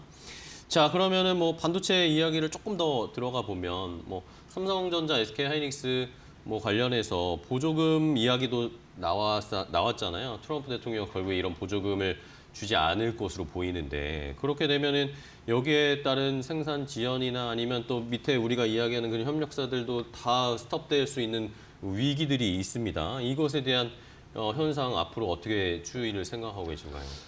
일단 트럼프 대통령이 왜 보조금을 철폐하려고 하는가를 생각해 보면, 현재 트럼프 대통령이 원하는 방향을 생각해 보면, 만일에 네. 미국 안에 제조하지 않는 소위 기술 성분이 높은 그런 서비스든 제품이 있다면 관세를 올렸을 때 그들이 들어오면서 모두들 우리도 보조금, 왜 반도체 A 반도체는 보조금을 주면서 B 반도체는 안 줍니까?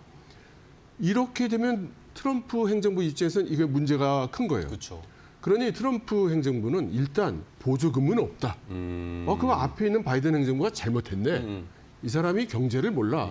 이렇게 생각할 수, 또는 적어도 그런 태도를 취할 수밖에 이제 없는 것이고요. 그래서 트럼프 행정부는 절대 보조금은 주지 않을 것이다. 왜냐하면 그래야만 그렇죠. 자신의 큰 메가 폴리시가 동작을 할 테니까 말이죠. 그래서 이들이 보조금을 받지 않게 되면 결국은 우리 입장에서 원가가 상승하게 될 텐데, 네. 그러면 상승한 원가만큼을 우리는 지금 걱정을 하잖아요. 근데 사실 아까 말씀드렸다시피 전부 미국 땅 안으로 들어와서 제조해야 된다면 상대적인 경쟁력은 문제가 되지 않을 겁니다. 다만 가격이 올라가게 되겠죠. 그리고 그 올라간 가격, 상승한 원가를 부담해야 될 것은 결국은 미국의 소비처가 될 겁니다. 그렇습니다. 그러면은 어쨌든 내부에서의 경쟁력은 그렇게까지 고민할 필요는 없을 것 같다. 너무 걱정할 필요는 없을 것 같다 하셨는데, 근데 또 뭐 우리나라에서 뭐 작년부터 계속 나온 이야기가 삼성전자를 시작으로 해서 계속 반도체 우리 지금 뒤처지고 있다. 중국은 따라오고 있다. 그런데 또 딥시크를 포함해서 이제 AI 생태계가 더 칩은 많이 필요한 상황인데, 과연 이게 우리가 잘 가고 있는 것인가에 대한 고민이 많이 있는 상황입니다. 네. 중국이나 대만은 막 치고 올라오고 앞서가고 있고, 네. 이런 상황에서 현주소 어떻게 보세요? 지금 언론에서 이야기하는 것보다 실제 상황은 더 심각하다고 생각합니다. 그래요? 네, 일단 반도체 시장이라는 거를 파운드리로 대표되는 TSMC의 영역하고 네. 우리 메모리로 대표되는 우리 기업들의 영역을 살펴보면 사실 우리 기업의 영역은 비중이 상당히 적거든요. 그리고 이 큰 떡이 되고 있는 이 파운드리 쪽에서 우리는 사실상 경쟁력을 그쵸. 거의 상실을 없죠. 했습니다. 네. 그리고 메모리 쪽은 지금 중국이 열심히 지금 쫓아오고 있는 중이죠. 그러면 지금 우리가 선택할 수 있는 길을 생각해 보면 현재 파운드리를 쫓아갈 수 있는 가능성은 거의 없어 보입니다. 적어도 5년 이내에는 쫓아간다는 생각은 못할 것 같습니다. 네네. 그럼 메모리 쪽은 어떠냐? 적어도 5년 이내에 중국 기업이 쫓아올 가능성이 이게 큰 네네. 거죠. 그러면 우리가 중국의 추격을 막을 방법이 있는가? 현실적으로 없습니다. 없죠. 그리고 우리가 남을 컨트롤할 수도 없는 거고요. 그러니까 우리가 선택할 수 있는 길은 단지 하나예요. 우리 기업들이 보다 나은 기술 개발에 전념해서 성공하는 그것이 유일한 방향입니다. 그러면은 오늘 뭐 주말 사이에 그런 이야기들이 나오고, 최근에 우리나라에서 삼성전자를 포함해서 반도체들이 약간 다시 올라오고 있는 게, 그런 모멘텀들이 되는 게 뭐 예를 들면 엔비디아와 제2의 HBM을 뭐 준비한다, CXL을 준비한다. 이런 것들이 이제 상용화될 거다. 이런 것들에 따라서 아니면 유리 기판 이런 어쨌든 신기술에 대한 확대라고 해야 될까요? 이제 약간 다변화되고 있는 것 같아요. 이런 거에서의 경쟁력을 우리가 가지는 것이 결국에는 말씀하신 그런 방법이 되는 걸까요? 네, 그렇습니다. SK 하이닉스가 HBM을 엔비디아 쪽하고 협력을 네. 하는 그런 수준에 간 것은 그야말로 천행입니다. 다행이죠. 네, 정말 다행이고요. 그걸로 인해서 우리가 지금 새로운 시대를 열고 있는 이 AI 반도체 이쪽에 우리가 그 진입을 성공적으로 하고 있어서 네. 이것은 정말 우리에게 행운이라고 생각합니다. 오히려 그러니까 중국이 미국의 칩 수출을 막아버리니까 자체적으로 본인들이 자력갱생을 했던 것처럼 네. 결국에 우리도 이렇게 어쨌든 뭐 힘든 상황이지만 앞뒤로 네. 막혀있는 샌드위치인 상황이지만 이러면서 우리가 또 뭔가 개발을 해내고 네. 다시 한번 부활할 수 있는 그런 계기가 될 수 있지 않을까. 네. 그렇죠. 그런 생각을 해보게 되고 어쨌든 그런 모습들이 이슈들이 좀 나오고 있으니까 최근에 주가도 반응을 보이는 것 같습니다. 그러면 이제 마지막으로 중국 쪽에서는 어쨌든 굉장히 빠른 속도, 칩도 그렇지만 AI도 그렇고 자동차도 그렇고 굉장히 빠른 속도로 지금 성장을 해나가고 있는데 뭐 딥시크 이야기 뭐 나오지만 이런 AI 생태계가 중국 쪽에서는 더 가속화될 것 같은데 그런 현상도 지금 박사님이 보시기에는 어느 정도의 속도로 더 발전할지 우리가 따라갈 수 있을까요? 이게 놀랍습니다. 일단 지난 주말에 중국의 각 지방 정부, 뭐 네네. 상하이, 랴오닝, 뭐 할 것 없이 여러 지방 정부에서 딥시크 관련해서 인공지능 AI에 대해서 우리가 어떻게 될지 네. 대규모 세미나가 전국 방방곡곡에서 중국에서? 열렸습니다. 중국에서요. 어... 공무원들이. 네네. 그래서 지역에 따라서는 뭐 거의 참석하는 뭐 국영기업체 사장님들이 막 500명, 600명씩 와서 참석하는 그런 정도의 열풍이 지금 불고 있습니다. 그러니까요. 그리고 이 딥시크가 어떤 브렉스루를 열어줬거든요. 네네. 그러니까 지금 미국에서 하고 있던 방식만큼 그렇게 많은 리소스가 필요하지 않다는 길이 생긴 거잖아요. 그래서 지금 그 타이완이나 이런 곳에서는 어떻게 얘기를 하고 있냐면 우리가 지금 중국의 딥시크 같은 거에 대해서 두려워할 게 아니라 오픈소스로 공개를 했으니 그쵸. 우리가 빨리 가져다가 알아서 만들자 우리가. 그 위에 올라타자. 그래서 중국이 AI를 개발하는 거를 올라타고 우리가 플러스 알파를 먼저 나감으로써 중국을 이겨내자. 좀 이런 전략도 지금 그쵸. 얘기가 되고 있어요. 그런데 비해서 우리의 움직임은 상당히 늦어요, 좀 네. 속도가 늦다. 네네네. 그리고 타이완이나 미국의 전문가분들 중에는 이 중국이 이번 사태로 인해서 네. 소위 반도체로 인해서 목재던 병목 현상이 해소됨으로써 상당히 줄어듦으로써 우리가 에지 컴퓨팅이라고 그러죠. 단말 쪽으로 AI가 갈 수 있는 그런 여력이 굉장히 커졌기 때문에 새로운 기술, 새로운 제품으로 곧바로 중국 애들이 개발해서 나올 가능성이 있다. 여기 빨리 우리 쫓아가야 된다. 이렇게 얘기하고 있습니다. 그렇죠. 그러면 우리도 결국에는 이런 것들의 속도를 더 내야 할 텐데 네. 뭐 물론 뭐 딥시크 나오고 우리나라에서도 뭐 네이버나 카카오가 못할 게 뭐냐 뭐 이런 이야기들은 나오고 있지만 아직까지는 뭔가 더 드라이브를 걸지 않고 있단 말이에요. 물론 뭐 정부의 부재 이런 상황도 함께 네, 겹쳐져 있는 상황이지만 우리 기업들이나 산업에서 어떤 노력을 해야 될지 마지막으로 한번 예, 부탁드릴게요. 조금 아니랍니다. 네. 지금 중국도 그렇고 타이완도 그렇고 거의 전 국민 앞으로 하듯이 지금 AI에 참여를 하고 그 개발을 하고 있어요. 우리는 일부 산업, 일부 기업, 일부 연구 조직들에 네네. 집중되는 경향이 있습니다. 그렇죠. 이럴 수 없고요. 우리가 좀 더 광범위하게 관심을 가지고 모두들 여기에 노력을 해야 됩니다. 알겠습니다. 자, 이렇게 뭐 관세부터 시작해서 결국에는 AI 산업으로 마무리 지을 수밖에 없는 상황인데 뭐 지금 뭐 시대가 그렇습니다. 네. 그렇죠?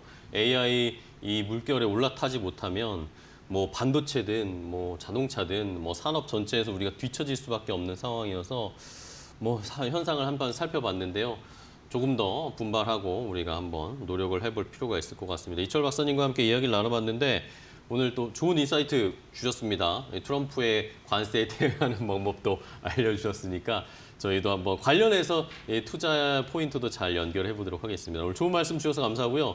박사님 다음에 또 뵙도록 하겠습니다. 네, 고생 감사합니다. 많으셨습니다.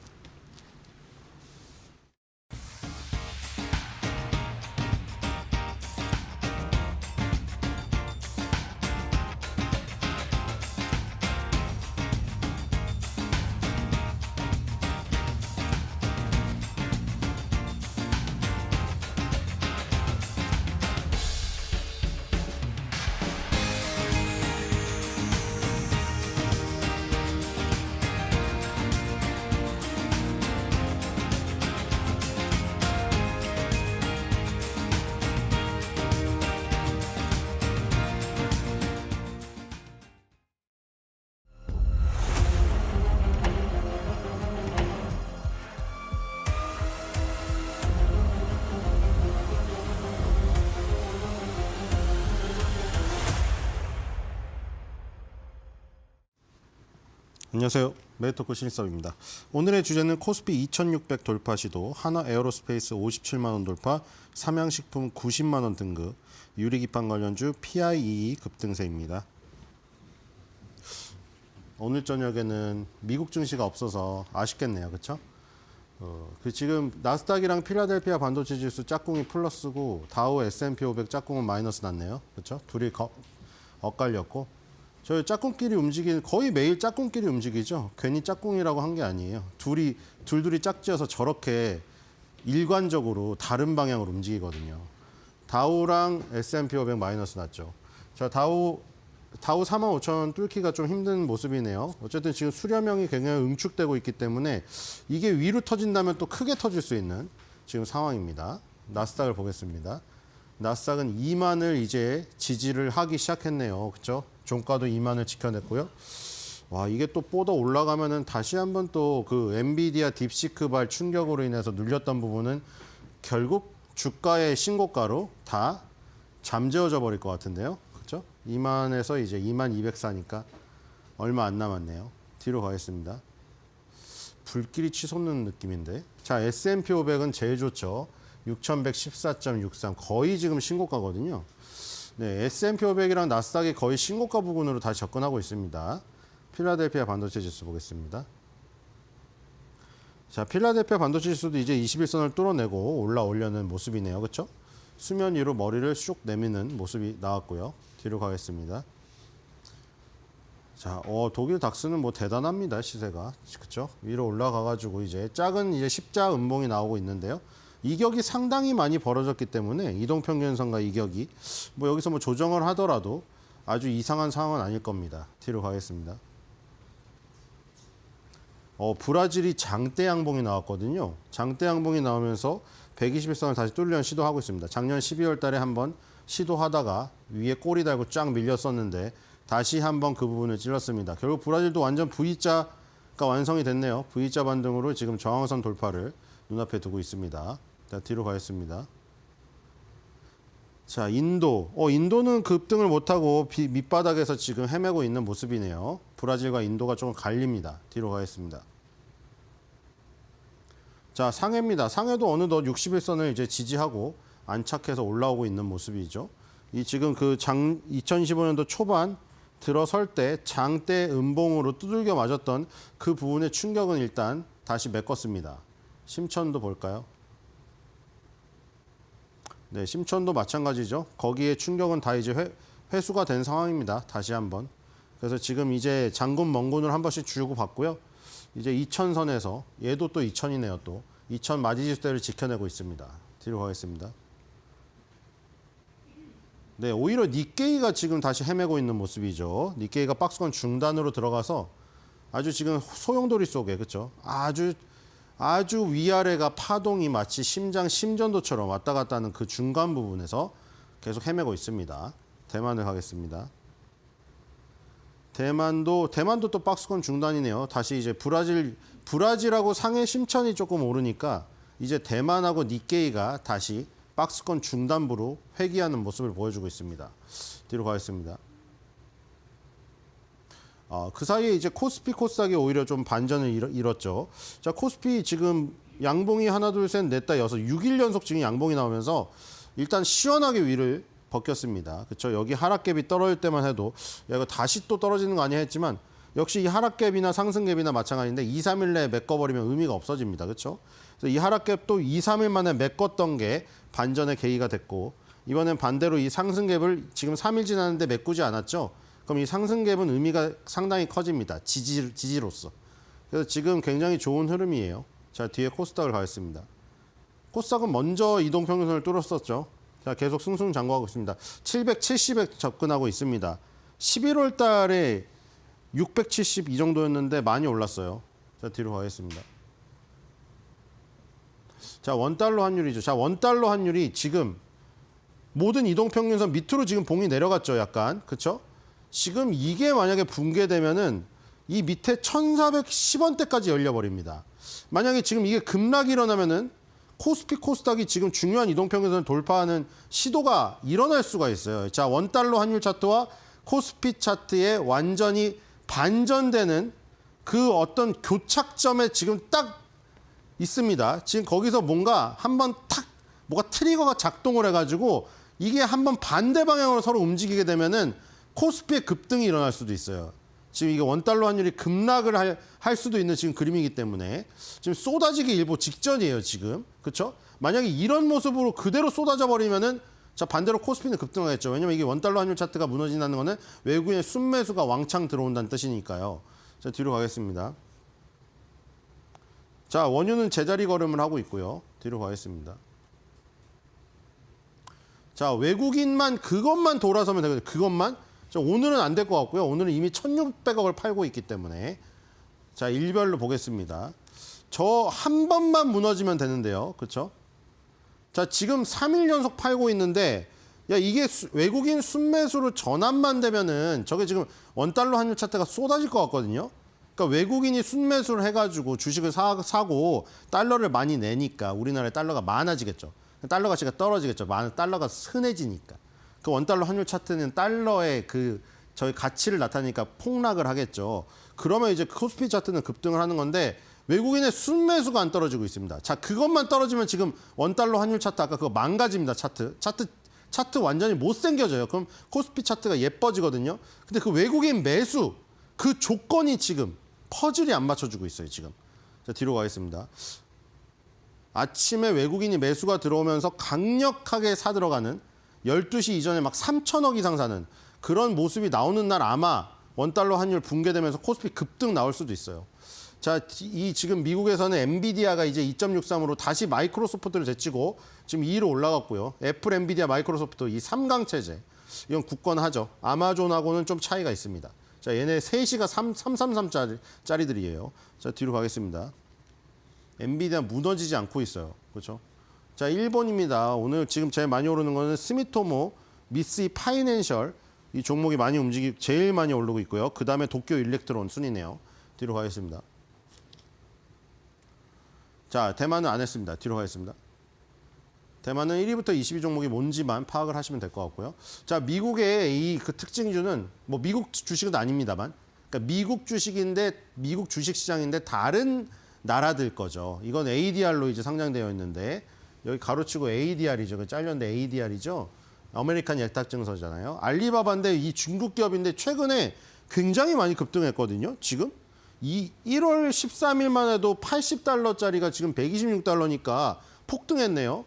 보니까 알리바바랑 이 중국하고 미국하고 계속 뭐 관세 정쟁하고 사이도 안 좋은데 기업단에서는 협의가 많이 일어나는 것 같아요. 알리바바 회장이 애플과 AI 파트너십을 공식 확인했다는 뉴스가 나왔습니다.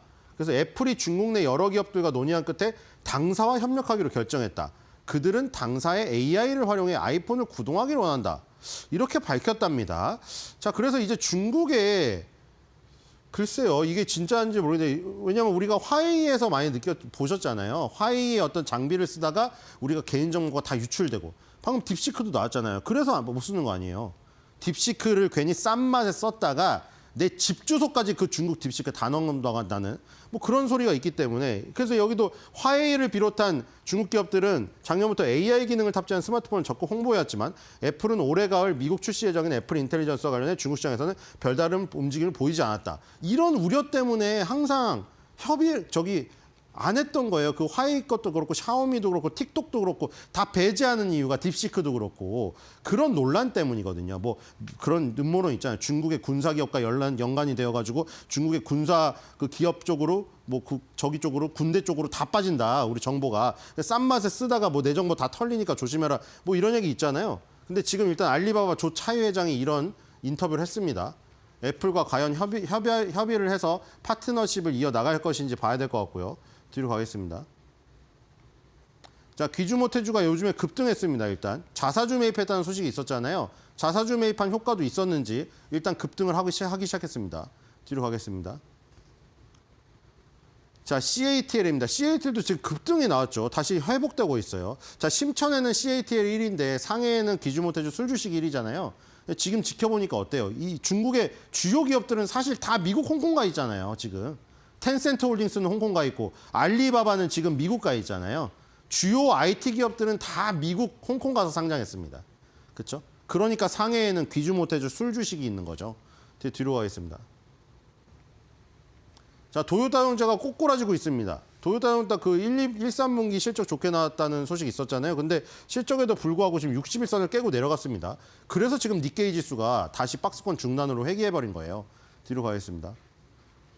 자, 그 대만 가권 지수도 마찬가지인데 이것 때문이죠. 그렇죠? TSMC가 주저앉아가지고 지금 그 회귀를 해버렸습니다. 자, 그리고 요즘에 인텔이 뭔가 부활의 날갯짓을 자꾸 하는 게 뉴스에 나오잖아요. 지금 인텔의 반도체 공장에 TSMC 공장 운영 가능성. 이 얘기가 또 나왔거든요. 지금 TSMC가 인텔의 3나노, 2나노 공정에 엔지니어를 파견해서 제조 역량을 강화하는 방안이 거론되고 있다. 지금 미국 정부가 인텔이 자기 미국 회사다 보니까 버리지를 않는. 제가 그래서 말씀드렸잖아요. 인텔이 유일하게 감사해야 될 거는 미국에서 태어난 거다. 워렌 버핏이 맨날 그러잖아요. 내가 미국인인 거에 감사하다고. 인텔도 마찬가지. 인텔이 만약에 다른 나라 회사였어 봐요. 이렇게 도와주나 지금. 인텔이 망가졌는데 미국 정부가 버리지 않다 보니까 그렇죠? 미국 정부가 개입한다고 하잖아요. 그러니까 미국 정부가 개입해서 인텔을 살려주려고 지금 TSMC의 역량까지 여기다가 인텔에다가 엔지니어까지 파견할 정도로 지금 도와주고 있는 겁니다. 뒤로 가겠습니다. 인텔은 정말 미국 회사인 것을 고마워해야 돼요. 자, 일본의 지금 특징입니다. 어드밴테스트. 이것도 반도체 장비 회사잖아요. 반도체 검사 장비, 메카트로닉스 제품 및 제조 판매 업체. 그러니까 일본은 소부장이 엄청나게 세요. 아까 그 시가총액 상위 20위 안에 도쿄일렉트론이라는 세계적인 증착 장비 회사도 있잖아요. 어드밴테스트도 마찬가지고 이런 장비 회사들, 소재 회사들, 부품 회사들 이거는 일본이 꽉 잡고 있기 때문에 이 밸류체인에서 일본의 소부장을 무시할 수가 없습니다. 그래서 오늘 지금 2.13% 정도 오르고 있고요. 뒤로 가겠습니다. 자, 대만의 특징주는 노바텍입니다. 대만에 지금 그 디스플레이 드라이버 집적회로 IC, 그 다음에 시스템 온칩 SoC, 솔루션의 설계, 개발, 판매하는 이런 업체입니다. 대만도 마찬가지죠. TSMC가 이끄는 그 밸류체인 때문에 그게 확산이 되어가지고 TSMC가 제조를 담당하지만 그 전 단계인 저 설계, 그 다음에 후 단계인 조립 테스트, 여기 업체까지 다 끌어주고 있거든요. 그러니까 노바텍 같은 경우도 TSMC의 어떤 우산 아래서 같이 덕을 보는 회사죠. 설계 회사, 그렇죠? 인베디드 이런 회사들입니다. 뒤로 가겠습니다. 자, 오늘 우리나라에서 제일 많이 오는 거는 유리기판주네요. 자, 물론 2025년도 상반기 신규 상장주가 제일 많이 오르고 있지만 그 신규 상장주에는 오늘 상장한 동국생명과학이라는 회사가 급등하고 있는 그 영향이 크고요. 자, 유리기판주 밑에 온디바이스 AI 뭐 있는데 지금 PIE라는 종목이 거의 상한가에 육박하는 상승이거든요. 지금 SKC 요거 하나 빼고 전부 코스닥 종목이네요. 그렇죠? 유리기판주가 유리기판을 만드는 SKC나 삼성전기가 있는데 여기는 또 삼성전기가 빠져 있네요. 어쨌든 다 코스닥 종목인데 PIE 26.28 지금 현재인데 뭐 비슷한 수준일 거예요, 지금. 자, 한번 보겠습니다. 자, 오늘 뉴스는 2월 11일 날 이런 뉴스가 나왔죠. PIE가 장 초반에 20% 넘게 급등하면서. 그러니까 이날도 그랬어요. 이날도 장 초반에 20% 넘게 급등했었거든요. 근데 오늘도 이러죠. 그러니까 이런 날이 지금 상장된 지 얼마 안 됐는데 지금 보면은 여기 사진에 가려진 게 이거보다 높으면 여기 나왔겠죠. 여기 아래에 가려져 있겠죠. 그러니까 계속 상장하고 나서 꾸준히 올랐어요. 그냥 사년 꾸준히 오르다가 오늘 또 갭 상승이 나오면서 12,000원을 돌파했습니다. 보니까 이 11일 날 오전 9시에 무려 상장일 종가 대비 110% 이상 상승한 수치였는데 지금 오늘 또 이렇게 오르니까 지금 상승폭은 이미 130% 이상이 되겠죠. 그렇죠? 그리고 여기 보니까 삼성전자가 유리기판 사업에 진출하는 소식에 관련주인 PI 주가가 급등세를 보이고 있고 반도체 유리기판 생산을 위해 여러 소재 부품 장비사들과 협력하고 있다. 뭐 이 얘기가 나오면서 얘가 거론이 된 건데 원래 2차 전지 검사하던 회사입니다. 근데 여기 보면 비파괴 검사라고 있잖아요. 그러니까 우리가 뭐 식약처도 그렇고 뭐 음식 검사가 할 때 예를 들어 그냥 쉽게 말해서 이거랑 뭐 관련 없지만 그 구조를 알기 위해서 양배추에 뭐 곰팡이를 검사한다. 그러면 그 곰팡이 보려면 양배추를 반으로 갈라가지고 뜯어봐야 될 거 아니에요. 그렇죠? 근데 양배추를 반으로 갈아서 뜯어버리면은 물론 그거는 시제품이라 버리면 되겠지만 모든 시중에 양배추를 다 갈르면은 그 하나로마트에서 파는 양배추를 그럼 다 버려야 되는 거예요. 그거 누가 사겠어요? 그거 다 부서진 거를. 그렇죠? 양배추 다 빠개진 걸 누가 사겠냐고요. 그래서 이제 비파괴 검사라고 곰팡이를 육안으로 확인 안 해도 예를 들어서 CT나 MRI, 사람들 CT, MRI 찍잖아요. 양배추를 CT, MRI 찍어봐요. 그 양배추 안 부시고 그 안에 곰팡이랑 이런 거 다 단층까지 다 나오잖아요. CT, MRI. 우리 인간 CT, MRI 찍는 이유가 엑스레이보다 정확해서 찍는 거잖아요. 그러니까 그게 비파괴 검사입니다. 근데 그 비파괴 검사를 그동안 어디서 했느냐? 2차 전지 배터리에서 그 2차 전지 비파괴 검사를 거기다 쓰다가 여기 보면 있죠. 초음파라던가 엑스레이, 3D CT. 자, 이거 사람이랑 똑같죠. 사람 할 때 초음파, 엑스레이, CT, MRI, 무슨 뇌신경 CTI 막 이런 거 하잖아요. 그걸 그동안 배터리, 반도체, 배터리 외에 뭐 반도체 이쪽에서 검사를 하다가 이게 유리기판 쪽으로 간 거예요. 지금. 그러니까 유리기판 쪽으로 아직 가서 뭐가 확정이 된 건 아닌데 유리기판으로 만든 어떤 반도체 여기에다가 지금 얘네의 것을 적용할 수 있다. 근데 얘네는 장비에서 하드웨어라고 부르기보다는 소프트웨어에 가까운 회사예요. 그러니까 장비를 만드는 회사가 이게 장비 만질 수 있는 장비는 하드웨어고 그걸 작동시키게 하는 거는 요 소프트웨어잖아요. 이 PI는 소프트웨어에 관계된 겁니다. 예를 들어서 반도체나 2차 전지 생산 라인에서 뭐 그게 유리기판으로 바뀌던 기판이 바뀌는 거잖아요. 기판이 바뀌어서 그 전에는 뭐 TSV라고 실리콘으로 나왔기 때문에 실리콘 S고 TGV로 바뀌는 거는 유리기판으로 바뀌었다고 해서 G가 글래스예요. 그러니까 뭐 우리가 TSV 관통 전극, 실리콘 관통 전극이라고 하잖아요. 스루 저기 비아. 그렇죠? 그리고 가운데가 틀린 거죠. S는 실리콘. 그동안 실리콘 기판을 썼으니까 TSV. 그리고 그 가운데 기판이 유리로 바뀌었다고 해서 TGV. 앞뒤는 똑같아요. TV. 스루 비아. 그러니까 통과하는 구멍인데 실리콘을 통과하는 구멍이냐 유리를 통과하는 구멍이냐. 근데 이제 유리기판으로 바뀐다는 거 아니에요. 바뀌려고 한다는 거 아니에요. 왜냐하면 면적을 줄여야 되니까 최대한 유리라는 소재가 훨씬 더 유리하거든요. 얼음을 맞대어서 하면 그 간격이 없잖아요. 어쨌든 간에 TGV를 뚫어가지고 실리콘 관통 전극이 아니라 유리 관통 전극으로 했을 때 어쨌든 검사를 해야 되는데 얘는 장비 쪽보다 소프트웨어. 그럼 뭘 하냐면은 거기서 이제 그 라인에서 분량이 검사가 됐어요. 그럼 얘는 소프트웨어이기 때문에 바로 빅데이터로 분석을 해서 무슨 라인에 분량이 나왔습니다. 딱 알려줘요. 그럼 작업자가 그걸 판단해서 분량으로 빼서 다시 재검사를 하던가. 뭐 이런 식의 소프트웨어죠. 소프트웨어를 주력으로 하는 회사고. 그래서 왜 유리기판이 나왔느냐? 여기 보면 글로벌 AI 비전 솔루션 그리고 첨단 제조 공정 전반으로 확대 해가지고 여기 잘 보면은 반도체 패키징과 유리기판이라고 써 있습니다. 그러니까 지금 여기 IR 자료에도 자기네가 이제 유리기판 쪽으로 비파괴 검사 및 비파괴 검사 솔루션 소프트웨어를 발전시킬 것을 여기다 써놓은 거고 그리고 여기 인텔리전스라고 되어 있잖아요. 매뉴팩처링 인텔리전스. 공장 자동화 스마트 공장과도 연관되어 있습니다. 그러니까 얘네의 소프트웨어를 이용해서 다 자동으로 돌아가면서 검사를 한다는 것이죠. 그래서 장비 회사인데 소프트웨어 좀 더 치중된 장비 회사라고 보시면 될 것 같고요.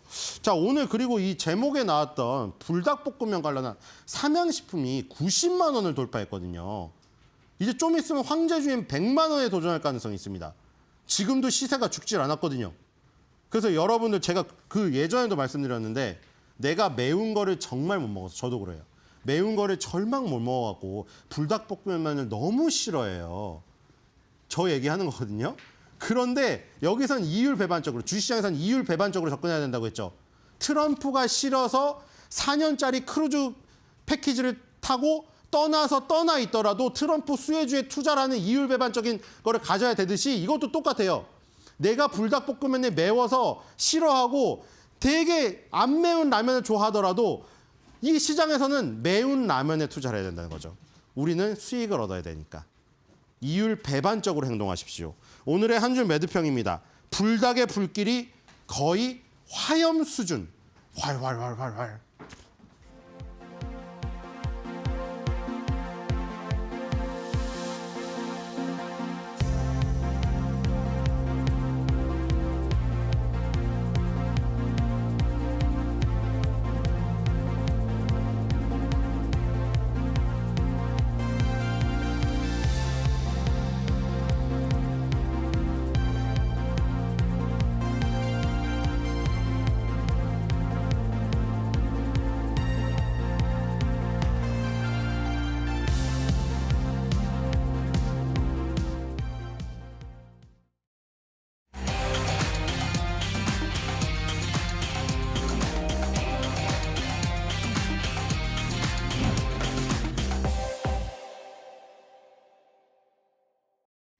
대담한 대담 시작을 하겠습니다. 오늘은 SK 하이닉스 기업 가치에 대한 평가 도움을 드릴 거고요. 조호진 타큐뉴스 대표 함께하고 계십니다. 어서 오세요. 예, 안녕하세요. 네.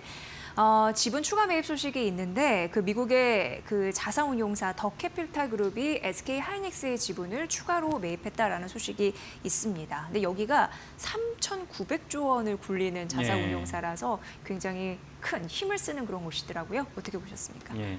예. 그 캐피탈 그룹이 좀 전에 말씀드린 대로 뭐 수백조 원의 자산 운용을 하는데 이 본거지가 LA에 있습니다. LA에 있다 보니까 그래서 우리나라 기업이 친화적인 건지 캐피탈 그룹이 뭐 SK 하이닉스 외에도 뭐 우리나라 주요 기업들에 대해서 이제 지분을 많이 갖고 있는데 제가 예전에도 한번 이 시간에 설명드린 적으로 기억나는데 그 12.3 계엄 사태로 우리나라 주식시장이 쑥대밭이 된 직후에 캐피탈 그룹인 SK 하이닉스의 지분을 갖다가 추가로 매수를 해서 그러니까 캐피탈 그룹이 이제 그 지금 보시는 차트는 이제 그 12.3 계엄 사태 이후의 차트이고 예. 그 이전의 차트를 보면은 원래 캐피탈 그룹이 SK 하이닉스 지분을 작년 6월까지 한 5월인가 6월까지 한 꽤 많이 지분 5% 갖고 있다가 지분을 줄여요. 지분을 줄이는데 사실은 저 그때 지분 줄이는 걸 보고 아니 SK 하이닉스 주가가 더 갈 것 같은데 왜 지분을 왜 줄이지? 그런데 그때가 정확하게 SK 하이닉스 고점이었어요. 23만 원이었다가 캐피탈 그룹 SK 하이닉스 지분을 줄이면서 SK 하이닉스도 지분도 작년 하반기에 되게 안 좋았죠. 안 좋아서 계속 이제 내리막길을 걷다가 뭐 일시적으로 뭐 17만까지 가기도 했었습니다.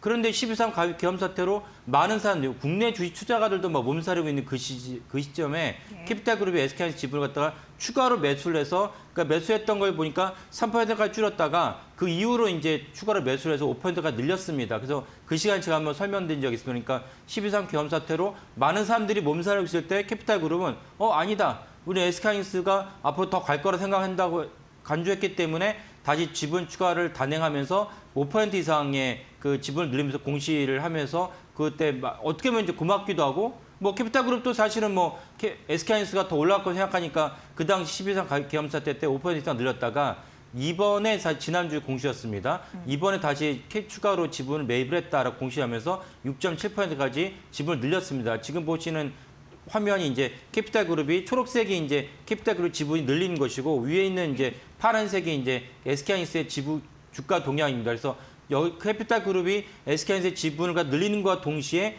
SK 하이닉스 주가도 같이 올라갔다. 그러니까 12.3 계엄 사태 때 많은 종목들이 떨어졌는데 SK 하이닉스도 떨어졌다가 사실은 이제 그 주가가 이제 그 우상향했던 것의 큰 원동력이 캐피탈 그룹이었다는 것을 우리 공시로 알 수가 있었습니다. 추가로 지분을 취득했다는 건 당연히 괜찮게 생각했기 때문에 샀던 거겠죠. 그렇죠. 그렇다면 예. SK 하이닉스의 미래를 긍정적으로 바라본 거다라고 예. 생각을 할 수밖에 없는 것 같아요. 예. 어떤 부분이 있었을까요? 그래서 이제 그런 부분에서 우리가 또 하나 짚어볼 부분이 무엇이냐면은, 그러니까 12상 계엄사태 제가 말씀드렸고, 그다음에 1월 27일 이제 딥시크가 이제 그 처음에 이제 그 미국의 주요 언론에서 보도를 하면서, 그래서 제가 몇 번 말씀드렸지만 딥시크는 사실 관계된 그 개발자들이나 AI 그 분야에 있는 사람들은 작년 하반기부터 알고 있었어요. 하반기에 어떻게 알고 있었냐? 깃허브라고 해서 많은 개발자들이 자기가 코딩한 걸 갖다 올리고, 그 코딩한 걸 또 서로 보기도 하고, 또 어떤 거는 이제 무료로 볼 수 있도록, 그러니까 일종의 오픈 소스처럼 이제 하는 영역의 그 깃허브인데, 깃허브는 사실은 이쪽 개발자들에게는 수십 년간 다 잘 알려진 분야인데, 마이크로소프트가 이제 깃허브를 인수를 했어요. 인수를 하면서 더 이제 그 영향력이 확대됐는데, 깃허브에 사실은 딥시크가 자기들 무슨 일을 하고 있고 거기에 대한 코딩을 올려놨어요. 올려놨으니까 해당 분야에 있던 개발자들은 다 알고 있었어요. 아, 딥시크라는 중국 회사가 있는데 뭔가를 열심히 하고 있는 것 같아 라고 알려졌기 때문에 사실은 이제 그 이쪽 분야를 알고 있었지만 일반인들은 몰랐던. 그래서 예. 그 미국의 유수 언론이 1월 27일 날 딥시크에 대해서 처음에 소개를 하면서 가성비 불과 80억을 갖고 적어도 온디바이스, 스마트폰이나 노트북에서는 생성형 AI, 챗GPT 못지않은 성능을 구현하더라. 이러면서 이제 엔비디아 주가가 그때 이제 시총 1위 기업이었는데 엔비디아 주가가 이제 당일날 이제 18% 가량 폭락을 했습니다. 폭락을 하고 우리는 그때 설 연휴였기 때문에 사실은 뭐 SK하이닉스가 영향을 받을 수가 없었죠. 그래서 설 연휴가 끝난 1월 31일 날 개장하자마자 SK하이닉스 주가가 폭락을 했는데 여기서 제게 이 얘기를 왜 드리냐? 그러면 그때 캐피탈그룹은 이번에 지분을 갖다 늘렸다고 하는데 캐피탈그룹은 1월 27일 이후에 그러니까 사실 1월 31일부터 SK하이닉스에 어떤 지분 동향을 보였는지가 관심사인데 이번에 공시를 보면 이제 역시 캐피탈그룹이 1월 27일 날 그 딥시크 사태에도 불구하고 1월 31일 날 SK하이닉스에 매수를 했다. 매수를 했다는 것은 아까 말씀드린 대로 사실은 이제 딥시크의 영향력이 그 과대 포장됐다. 그러니까 그 정도는 캐피탈그룹이 파악을 한 다음에 사실은 SK하이닉스에 추가로 이제 지분 매수를 했다는 것을 우리가 알 수 있습니다. 그러니까 날짜도 나오기 때문에 공시의 날짜도 나오거든요. 뭐 너무나 많은 법인에서 해외 법인에서 막 매수 매도를 하다 보니까 뭐 일일이 보기가 좀 어렵긴 하지만은 그거는 저희 회사 같은 AI 회사가 그걸 갖다 추려가지고 최종적인 결과물 아까 보여드린 차트로 보여드린 것이고 그거 아니어도 하나하나 그러니까 1월 31일 날 어떻게 했는지 거래를 파악할 수 있으니까 파악을 해보면 아까 말씀드린 대로 딥시크에도 불구하고 캐피탈그룹은 SK하이닉스에서 우호적인 낙관적인 전망을 멈추지 않았다. 그래서 이제 사실은 이번에 추가로 이제 매수를 단행했다라고 보시는 것이 타당하겠습니다. 네, 딥시크의 이슈도 있었습니다. 여기 최대 강점이 이제 가성비인데 예. 실제로 이렇게 대단하지 않네 이런 걸 좀 확인한 그렇습니다. 그런 흐름도 예. 있고요. 어찌됐건 이번은 이제 더 캐피탈 그룹이 SK하이닉스의 지분을 추가로 매입한 건데 기존 빅테크들도 좀 동일한 입장으로 생각하면은 괜찮겠을까요? 왜냐하면 그동안에 좀 빠졌다가 주가가 회복되는 과정에 지금 있는 상황이거든요. 그렇죠. 예, 그래서 예. 이제 뭐 이번을 겪으면 사실 제가 예전에 이제 한번 말씀드렸는데 그 애플이 작년 5월에 개발자회를 한번 열었는데 그때도 사실은 이제 제가 볼 때는 개발자에 대해서 애플이 발표한 게 나쁘지 않았어요. 나쁘지 않은데 불구하고 월가에서 이제 애플의 주가를 떨어뜨렸거든요. 그러니까 매도를 했는데 그 다음날 하루 지나서 애플의 주가 올라갔어요. 그 말은 무엇이냐면은 사실은 월가가 이 생성형 AI나 이 그 빅테크에 대한 기술적인 이해도가 낮다라고 보시면 되겠습니다. 그래서 이번에도 역시 딥시크가 나왔는데 무더기로 막 엄청나게 떨어뜨렸는데 좀 하루 이틀 지나고 나니까 야, 그 정도가 아니었어라는 이제 인식이 퍼지면서 엔비디아 주가 올라갔습니다. 그래서 엔비디아 주가는 이제 그 금요일까지도 엔비디아 주가는 올라갔습니다. 그 말은 뭐냐면은 엔비디아 주가도 많이 회복이 됐는데 역시 동일하게 아까 말씀드린 그런 어떤 맥락으로 이해하시면 되겠고 또 하나 어떤 맥락이 중요하냐면은 그러면 이제 엔비디아의 주요 고객인 예를 들면 마이크로소프트가 이제 엔비디아 전체의 한 18% 정도 차지합니다. 그리고 이제 마이크로소프트 그다음에 구글은 이제 엔비디아의 경쟁자이기도 합니다. 왜냐하면 구글도 텐서 프로세서라는 하는 별도 칩을 또 개발을 해서 일부를 또 쓰고 있어요. 하지만 역시 구글도 자기네 텐서 칩 프로세스보다는 이제 엔비디아의 H100과 B100이 또 월등히 좋다라고 맥락에서 또 엔비디아의 칩을 갖다가 대량으로 구매를 해요. 그런 어떤 구글의 입장, 아마존, 메타 입장 이런 것들 쭉 종합해 봤을 때 여전히 그분들이 뭐라고 말씀했냐 딥시크 별로다라고 얘기는 하지 않았지만 여전히 올해 25년도에 너네가 어떻게 투자 계획을 세우고 있느냐 우리는 여전히 투자 계획을 더 늘릴 것이다. 그럼 늘리고 나면 당연히 엔비디아라 말을 안 했지만 엔비디아 칩 말고 그렇게 대규모로 투자를 할 필요가 없거든요. 그렇다면 여전히 딥시크에도 불구하고 그분들은 사실 이 분야에서 고수들인데 아까 말씀드렸지만 작년 하반기부터 딥시크는 알려져 있었다. 알려져 있었는데 불구하고 아까 말씀 마이크로소프트나 구글이나 우리는 올해도 엔비디아에 대한 칩을 살 것이다라는 얘기는 사실 글로벌 빅테크들 입장에서는 딥시크는 별다른 의미가 있는 회사가 아니다. 그들 입장에서는 라고 판단했다. 이런 판단이 확산되면서 엔비디아 주가도 사실 딥시크 충격 이전으로 뭐 완벽하게 돌아가지 않았지만 많이 이제 회복되는 그런 추세로 이제 돌아갔습니다. 이런 맥락으로 SK 하이닉스나 관련된 종목들을 투자하시는 게 좋겠습니다. 네.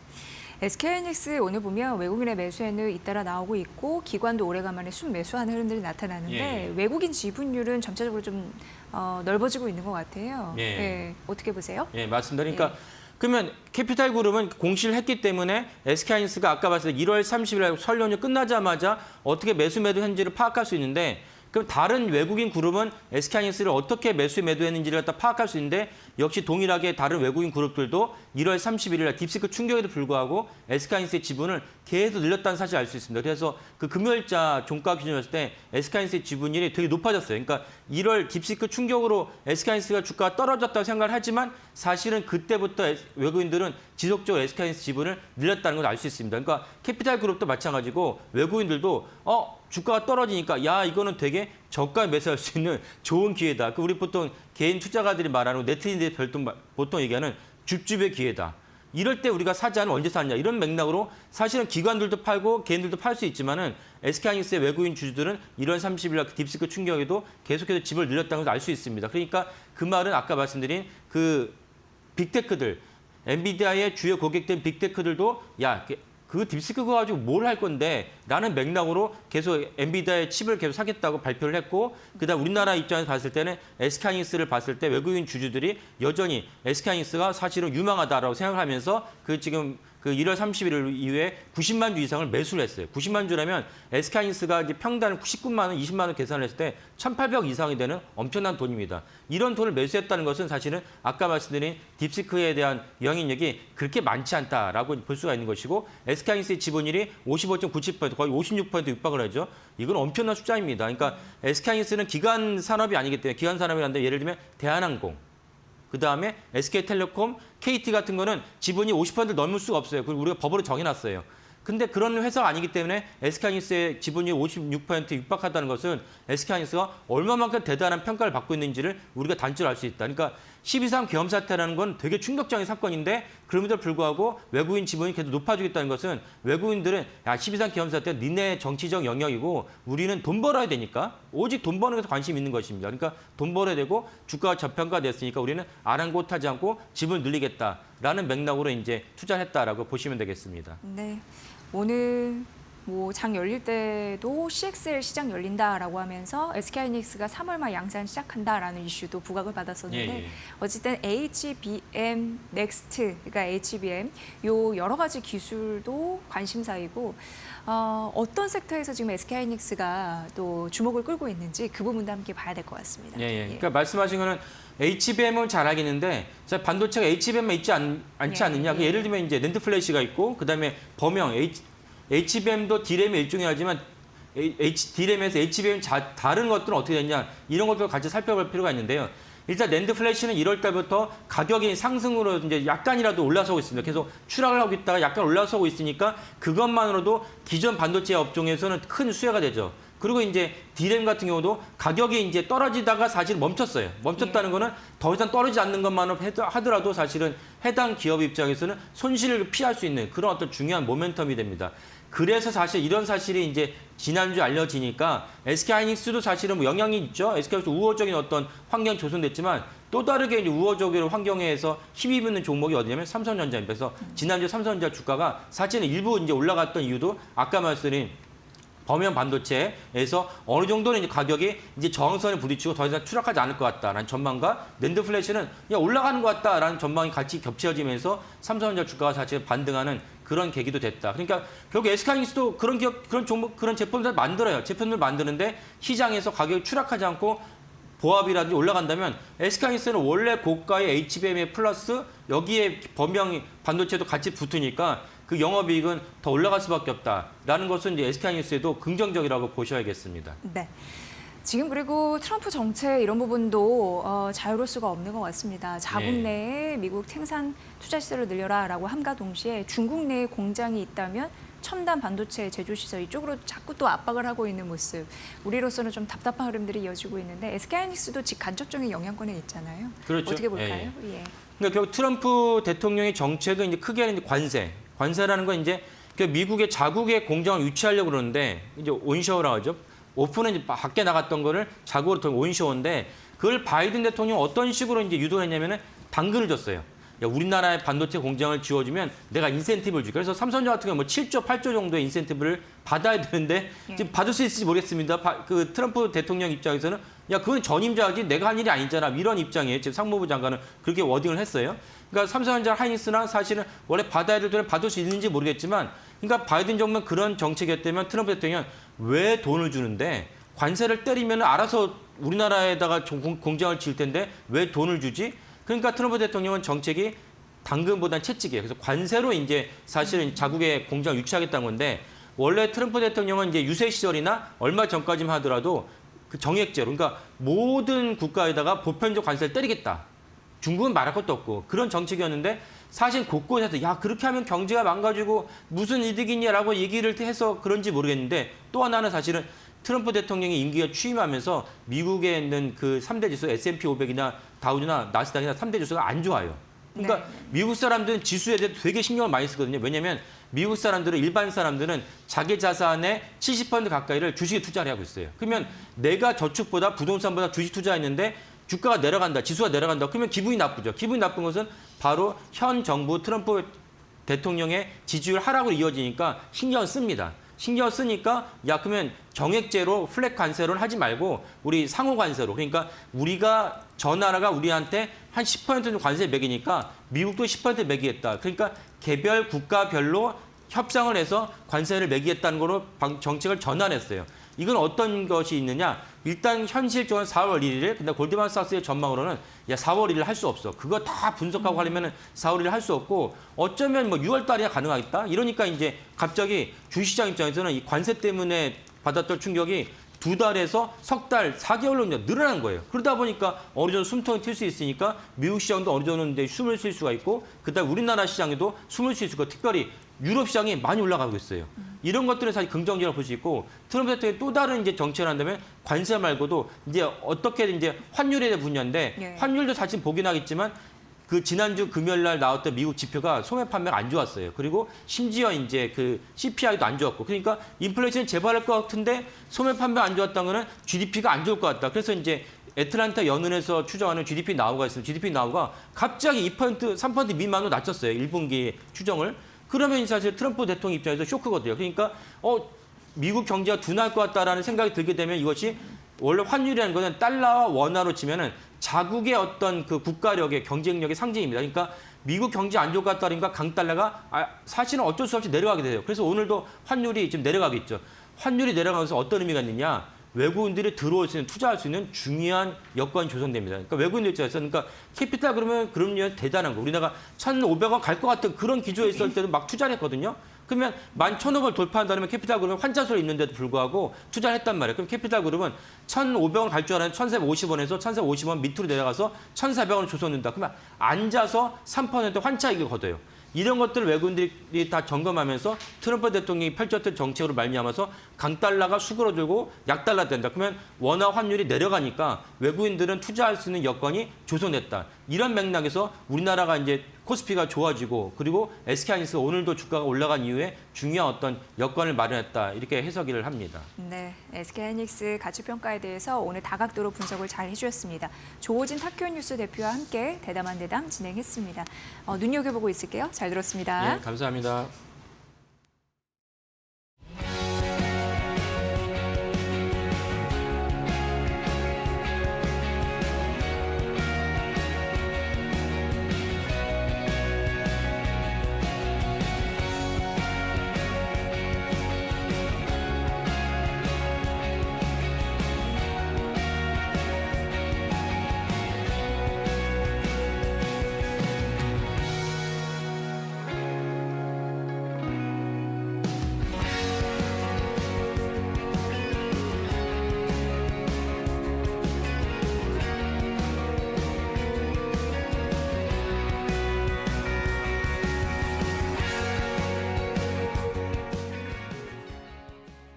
앵커 브리핑 시작하겠습니다. 왜 우리가 증권사 리포트 투자할 때 굉장히 중요한 보물 창고잖아요. 그런데 연구원들이 목표 주가를 떨어뜨렸다? 이거는 사실상 매도 의견과 다름없습니다. 그런데 최근 카카오에 대해서 관심 굉장히 많으시잖아요. 증권사에서 카카오 목표 주가를 내리는 흐름들이 포착이 되고 있어서 왜 그런가 살펴봤습니다. 투자에 좀 도움이 되셨으면 하는 바람에 살펴보시죠. 리스크도 제일 잘 아는 게 투자에서 중요합니다. 자, 우선 4분기 실적이 나타났는데 시장 컨센서스를 하회해서 나타났기 때문에 부진한 실적을 냈다라고 표기가 되고 있는 거고요. 영업이익단에서 보면은 1,067억 원 나왔는데 이게 1년 사이에 33% 이상 줄어든 거거든요. 성장의 브레이크가 걸렸다라는 얘기가 나올 만했습니다. 그리고 희비가 엇갈리는 흐름들이 나타나고 있는데 이 부분 잠시 설명을 해드리면 카카오 내에서도 사업부가 엄청 많잖아요. 그런데 플랫폼 사업부가 있습니다. 플랫폼 사업부 안에서도 사업의 섹터가 나뉘는데 그중에 플랫폼 기타라는 섹터가 있는데 이거는 모빌리티, 카카오페이 등등이 해당됩니다. 스마일을 또 피디님이 이쁘게 해주셨는데 여기는 잘 나왔거든요. 일단 모빌리티가 성수기 효과 때문에 택시와 대리의 성장이 견조했다라는 흐름이 나타나고 있고 이 페이가 월등히 그나마 상대적으로 잘해줬습니다. 카카오페이 매출액이 1년 사이에 10% 가까이 성장했으니까요. 여기서 조금 더 살펴볼 것은 카카오페이의 자회사가 있는데 카카오페이 증권이에요. 출범 이래 첫 분기 흑자를 냈다라는 긍정적인 소식은 있었습니다. 하지만 카카오의 코어 핵심 사업이라고 할 수 있는 콘텐츠 부분이 안 나왔거든요. 굉장히 고전은 했다라는 분석이 있는데 여기가 매출액이 두 자릿수 감이게 됐습니다. 13% 가까이 급감한 흐름들이 있었고 특히 콘텐츠 사업부 안에서도 여러 가지 사업 섹터가 나뉘는데 게임, 음악, 스토리, 미디어 이쪽이거든요. 게임이 부진했습니다. 232억 원 감익이 됐고 이게 63억 원 손실 전환됐고 음악과 스토리 같은 경우에는 매출단에서 5에서 6% 매출이 감소했다라는 흐름들이 있었습니다. 핵심 사업에서 못 해주다 보니까 부진한 실적이 나왔다라는 거 일단 정리를 해드렸습니다. 그래서 증권사의 의견, 한 곳의 의견을 잠시 보면 제가 앞으로 세 곳을 보여드릴 건데요. 일단 보시면 빨간색 부분 보시면 콘텐츠 부진의 무게가 무겁다라는 게 바로 이 얘기입니다. 콘텐츠 무겁죠? 확인이 됐습니다. 두 번째 가보도록 하겠습니다. 자, 앞으로 카카오 같은 경우에 최근 이 이슈 때문에 관심사가 됐고 주가가 오르는 흐름들이 있었는데 오픈 AI와 카카오가 맞손을 잡았고 어떻게 보면 오픈 AI가 국내에서는 카카오와 처음 협력한 흐름들이 있었죠. 그래서 카카오 입장에서는 당연히 이들과 협업해서 글로벌 AI 시장의 주도권을 확보하고 싶을 겁니다. 그래서 이쪽으로도 뭐 긍정적인 증권사 분석도 덜어 있었던 게 사실입니다. 올해 상반기에 카카오에서 AI 서비스 크게 두 개를 출시를 하는데 일단 여러분 방송상에서 많이 알려드렸던 카나나인데 쉽게 얘기해서 AI 친구, 챗봇 친구라고 보시면 됩니다. 여기에 그 챗 GPT 등 오픈 AI를 덮여서 나올 것으로 예상이 됩니다. 그러니까 서로 얘기를 하고 뭐 그런 흐름들이 되겠죠. 그리고 역시 상반기에 출시될 AI 메이트가 있는데 이거는 쇼핑 그리고 로컬 같은 경우에는 뭐 맛집, 카페, 여행 같은 거를 추천해 준다 이렇게 생각하시면 될 것 같습니다.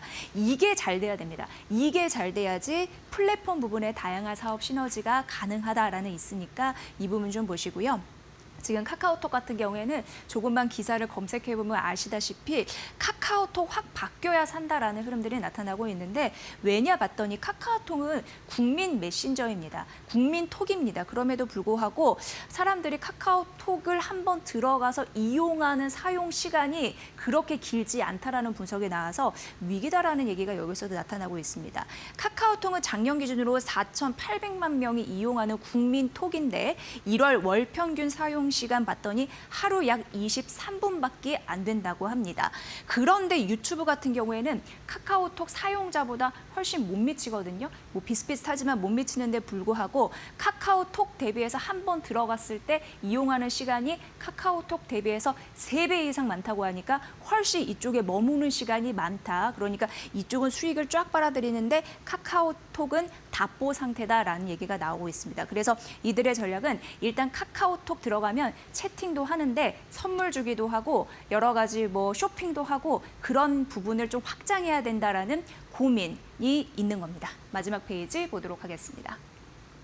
자, 이게 카카오에 대한 증권사 의견인데 삼성증권인데요. 여기에서 목표 주가를 올렸는데 이거는 바로 봐야 됩니다. 왜냐하면 4만 원을 올렸잖아요. 증권사 중에 가장 낮은 목표가고 투자 의견은 중립, 홀드입니다. 이 부분. 콘텐츠와 AI가 희망이지만 성장이 둔화된다라고 얘기를 하고 있는 상황이고요. 경쟁사 대비 높은 밸류에이션이 있어서 보수적 투자가 필요하다라고 얘기하고 있습니다. 앞으로 카카오 볼 때 최대 변수는 이거는 주가의 방향성과 연결될 텐데 AI 서비스 유의미한 성과 낼까, 콘텐츠 부분의 수익성 방어할까입니다. 그런데 목표 주가를 내린 증권사가 있었으니 바로 현대차증권. 목표 주가를 5만 5천 원에서 5만 2천 원으로 내렸습니다. 왜냐하면 낮은 마진도 걱정인데 잃어버린 성장성이 더욱 우려된다라고 얘기했습니다. 어쨌든 카카오에 대해서 목표 주가 내리고 부정적인 시각을 갖고 있는 증권사가 늘어나고 있으니까 도대체 왜 팔아야 되는지 그 이유를 아시면서 투자 전략에 반영해 보시면 좋을 것 같고요.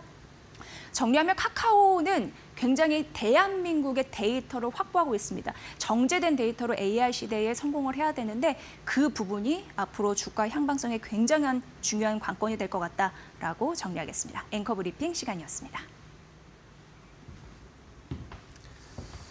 자, 우리 시장 오늘 그래도 좋은 모습을 보여주고 있습니다. 2600선을 안착하기 위한 시도. 지난주에 뭐 약간 못 미치면서 떨어졌는데 네. 결국에는 이번 주에 안정적으로 안착하면서 조금 더 개선된 시장을 기대해 보도록 하겠습니다. 네, 2월 시장도 여러분 성공 투자하시고요. 저희가 질 좋은 정보 드리도록 하겠습니다. 저희는 내일 이 시간에 뵐게요. 함께해 주신 여러분 고맙습니다. 고맙습니다.